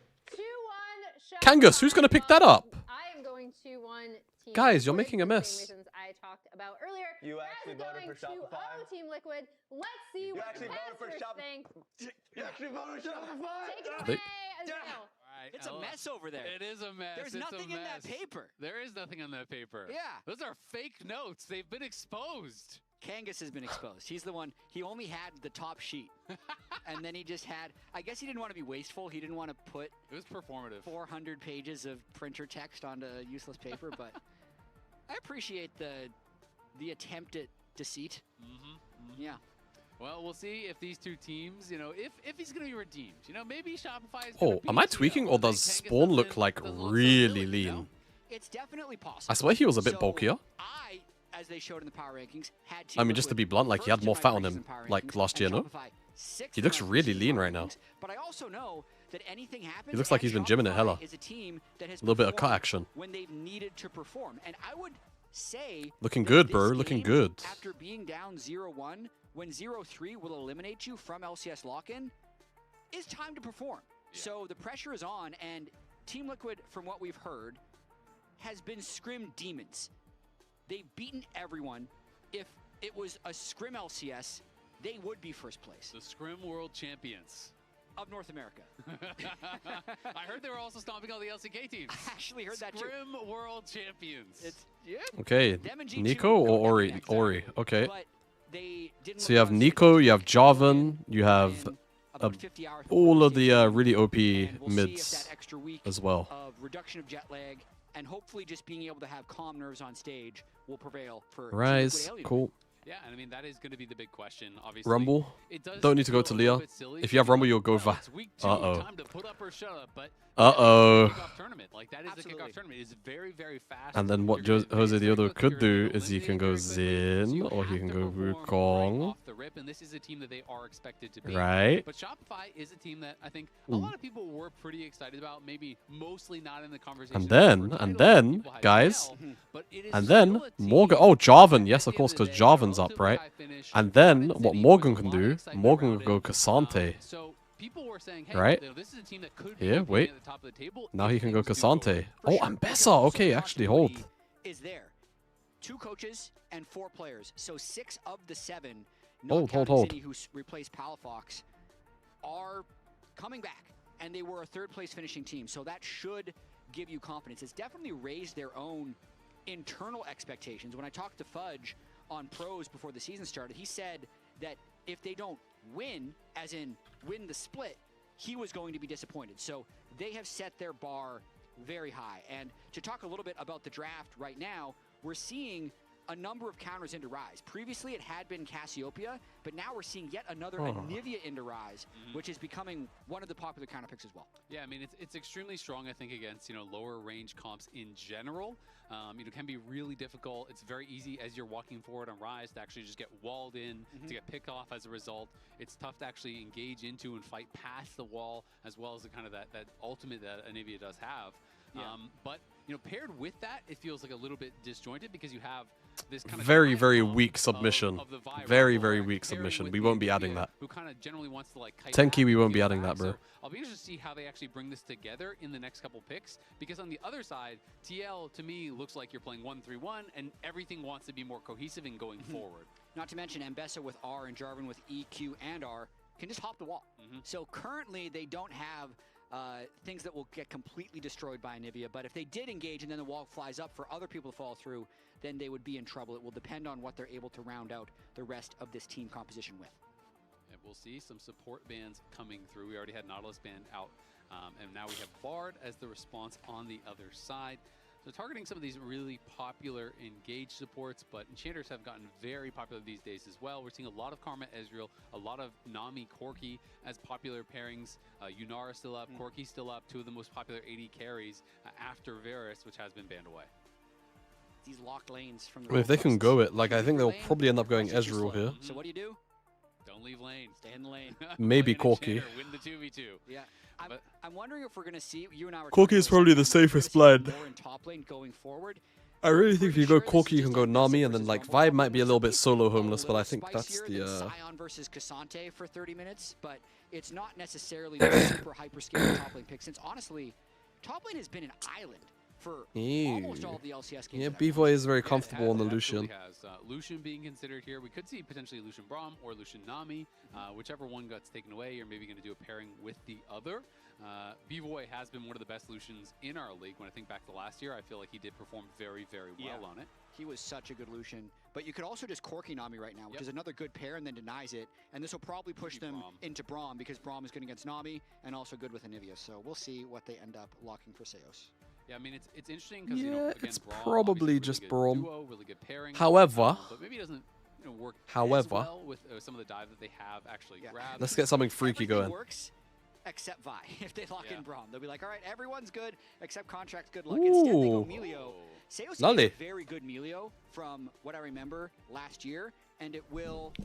I mean, there's not necessarily a big CC. Can be good. Cleansing. I mean, Rune Prison's pretty much it to try and get you clear. Melio into stuff like a Mumu, as an Amumu enjoyer, is just miserable. Yeah. But nothing like that here. Yeah, I do think the Ultra Mega Fire Kick, I believe it's called, the Q, is still very nice into both Jarvan as well as Mbessa. To me, I think it's a lot about the disengage there. That can be quite nice. This is one of the pairings I don't think of as much anymore. Melio Lucian was popular for a brief period of time. I think this combo is still really OP. But their comp does feel like a little bit disjointed, so it'll be interesting to see how they do bring it together. I do agree. I think Generally, Brom, Vibe the wants a champion, lot is just of dive better paired with her to be able to go forward. into So this it'll be interesting comp. to see how Zinni can actually work into the opposition. Excuse me. You know, be able to follow up on some of these engages that they're going for, or if it is just going to be more, hey, everyone on this team is pretty squishy. You just hit someone with the vial, then you have the flash freeze, all these stuns and everything coming over the top, and you just try to like 100-0 burst someone down like that and wall everyone else out. I think that would be how it has to work. Otherwise, it's just setting contracts up for a very hard game. And I think it's a difficult spot considering last week, if we think about how he played, his first game, he was on Malphite. He had a good start to the game, a bad end of the game, and Shopify Rebellion talked about on their podcast as well, Contracts on the podcast, one of his big goals this year that the coaches have given him and he has for himself is to engage when the team is ready to follow up, rather than just finding a good engage. But I don't necessarily know if they're putting him in a situation to succeed here because, as you say, like a slow-moving... Oh my god, APA is hate watching TL. You're lying. No, I mean, it can be tough. Like He's I said, actually the one thing per. that's kind of beneficial is that everyone on the TL side is relatively squishy, so you know, maybe any target can work pretty well here. You know, and there's relatively short range overall. Enjoy playing in front of the crowd. I hate playing in the Quirky is the backstage. exception there, but it's going to be interesting to see how this 2v2 goes because Yon and Core. And you need to be a follower for 10 minutes to type in his chat. Bastard evil chat. Setting to have on. I did all my routine to win, so no one can stop B-Boy. My routine before stage, take a shower, Yeah. and eat Sanondang in the morning, Ah. and sleep 12 hours, Ah. and I have a gaming shoot. Demonte in the background reactions and Revan behind him as well. Revan miming the shaking of the heat warmer. I see. Was kind of cracking me up in the background.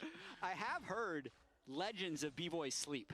Apparently on off days after LCS, sometimes he will sleep 12 to 16 hours. Wow. Which is 16 insane. Is crazy. He has one CS, by the way. Just gotta, so maybe he didn't get his full 12 hours. Either too much or too little. It's a Let's very lock dangerous in here, amount brother. of sleep. We need second CS. We Bring just in a third doubled hand it. warmer. He needs, His hands more are help. not warm enough. we must get warmer. Get a microwave on stage or something.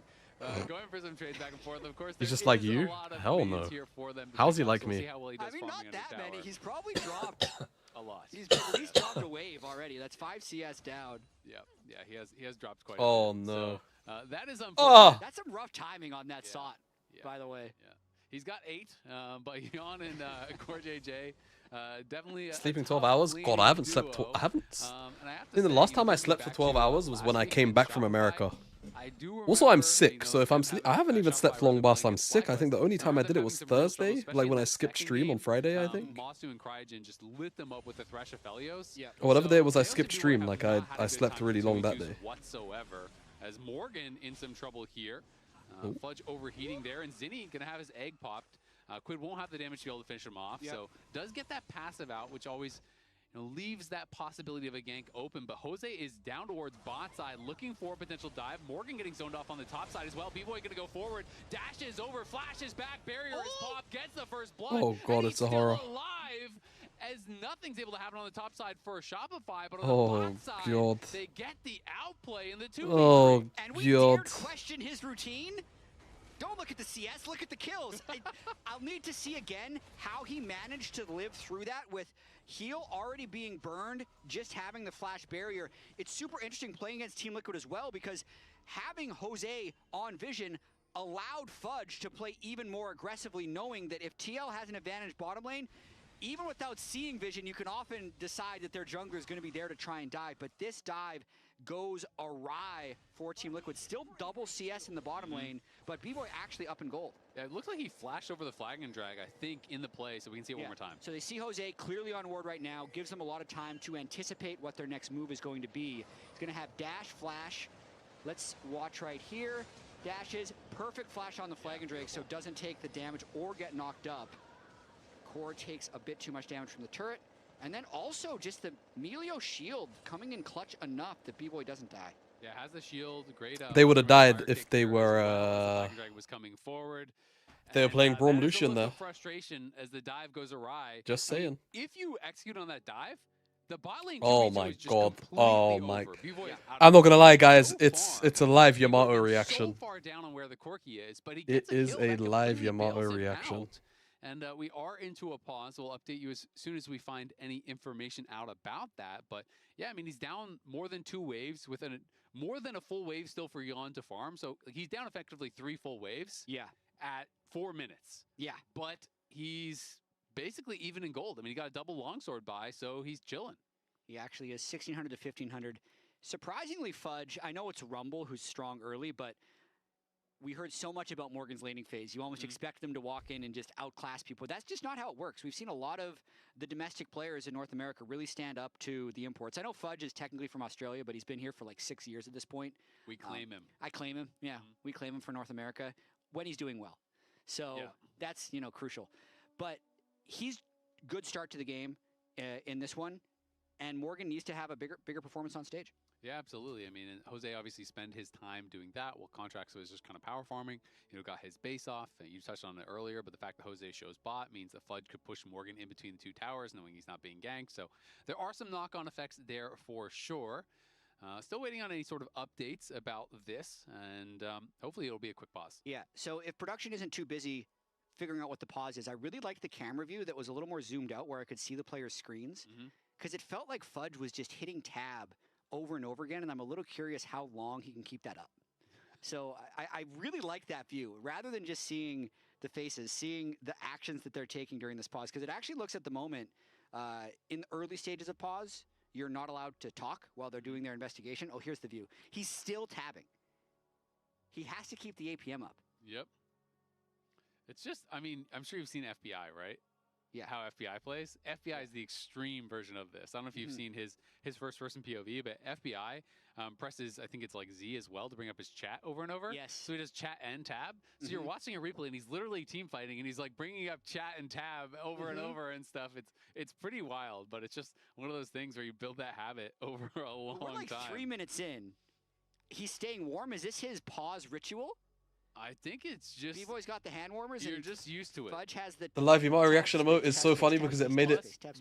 I made it in like 30 seconds because he was sleeping, so I had nothing to put on the highlights video for YouTube. MMO, you must be jumping at all times. Oh, has that's extra fucking hand warmers hilarious. if he needs them. I'm not gonna lie, I almost passed out just then. Sleep. That's the real question. Not currently. No. It's a good thing he slept for 12 hours, seeing as we had a 3-game. If it wasn't for the cold, I think I might have just dozed off. Like, I'm not even kidding. Starting with DSG playing. DSG's looking good. Like, I feel like I can't breathe I'm really excited for him enough to be through my strong nose team. to like But feel comfortable. sure, is it Yon? Is it Yon's fault that we're paused? I don't know. I'm not sure. I'm trying to do a visual investigation to see where the issue it's is. obvious because you can see where like the referee is right behind them and talking to them. He is hanging out behind Yon, but he could just be posted up. It looks like we are getting back into game, though. So, thankfully, we'll get this back underway here. As you can see on screen, they tab from Fudge.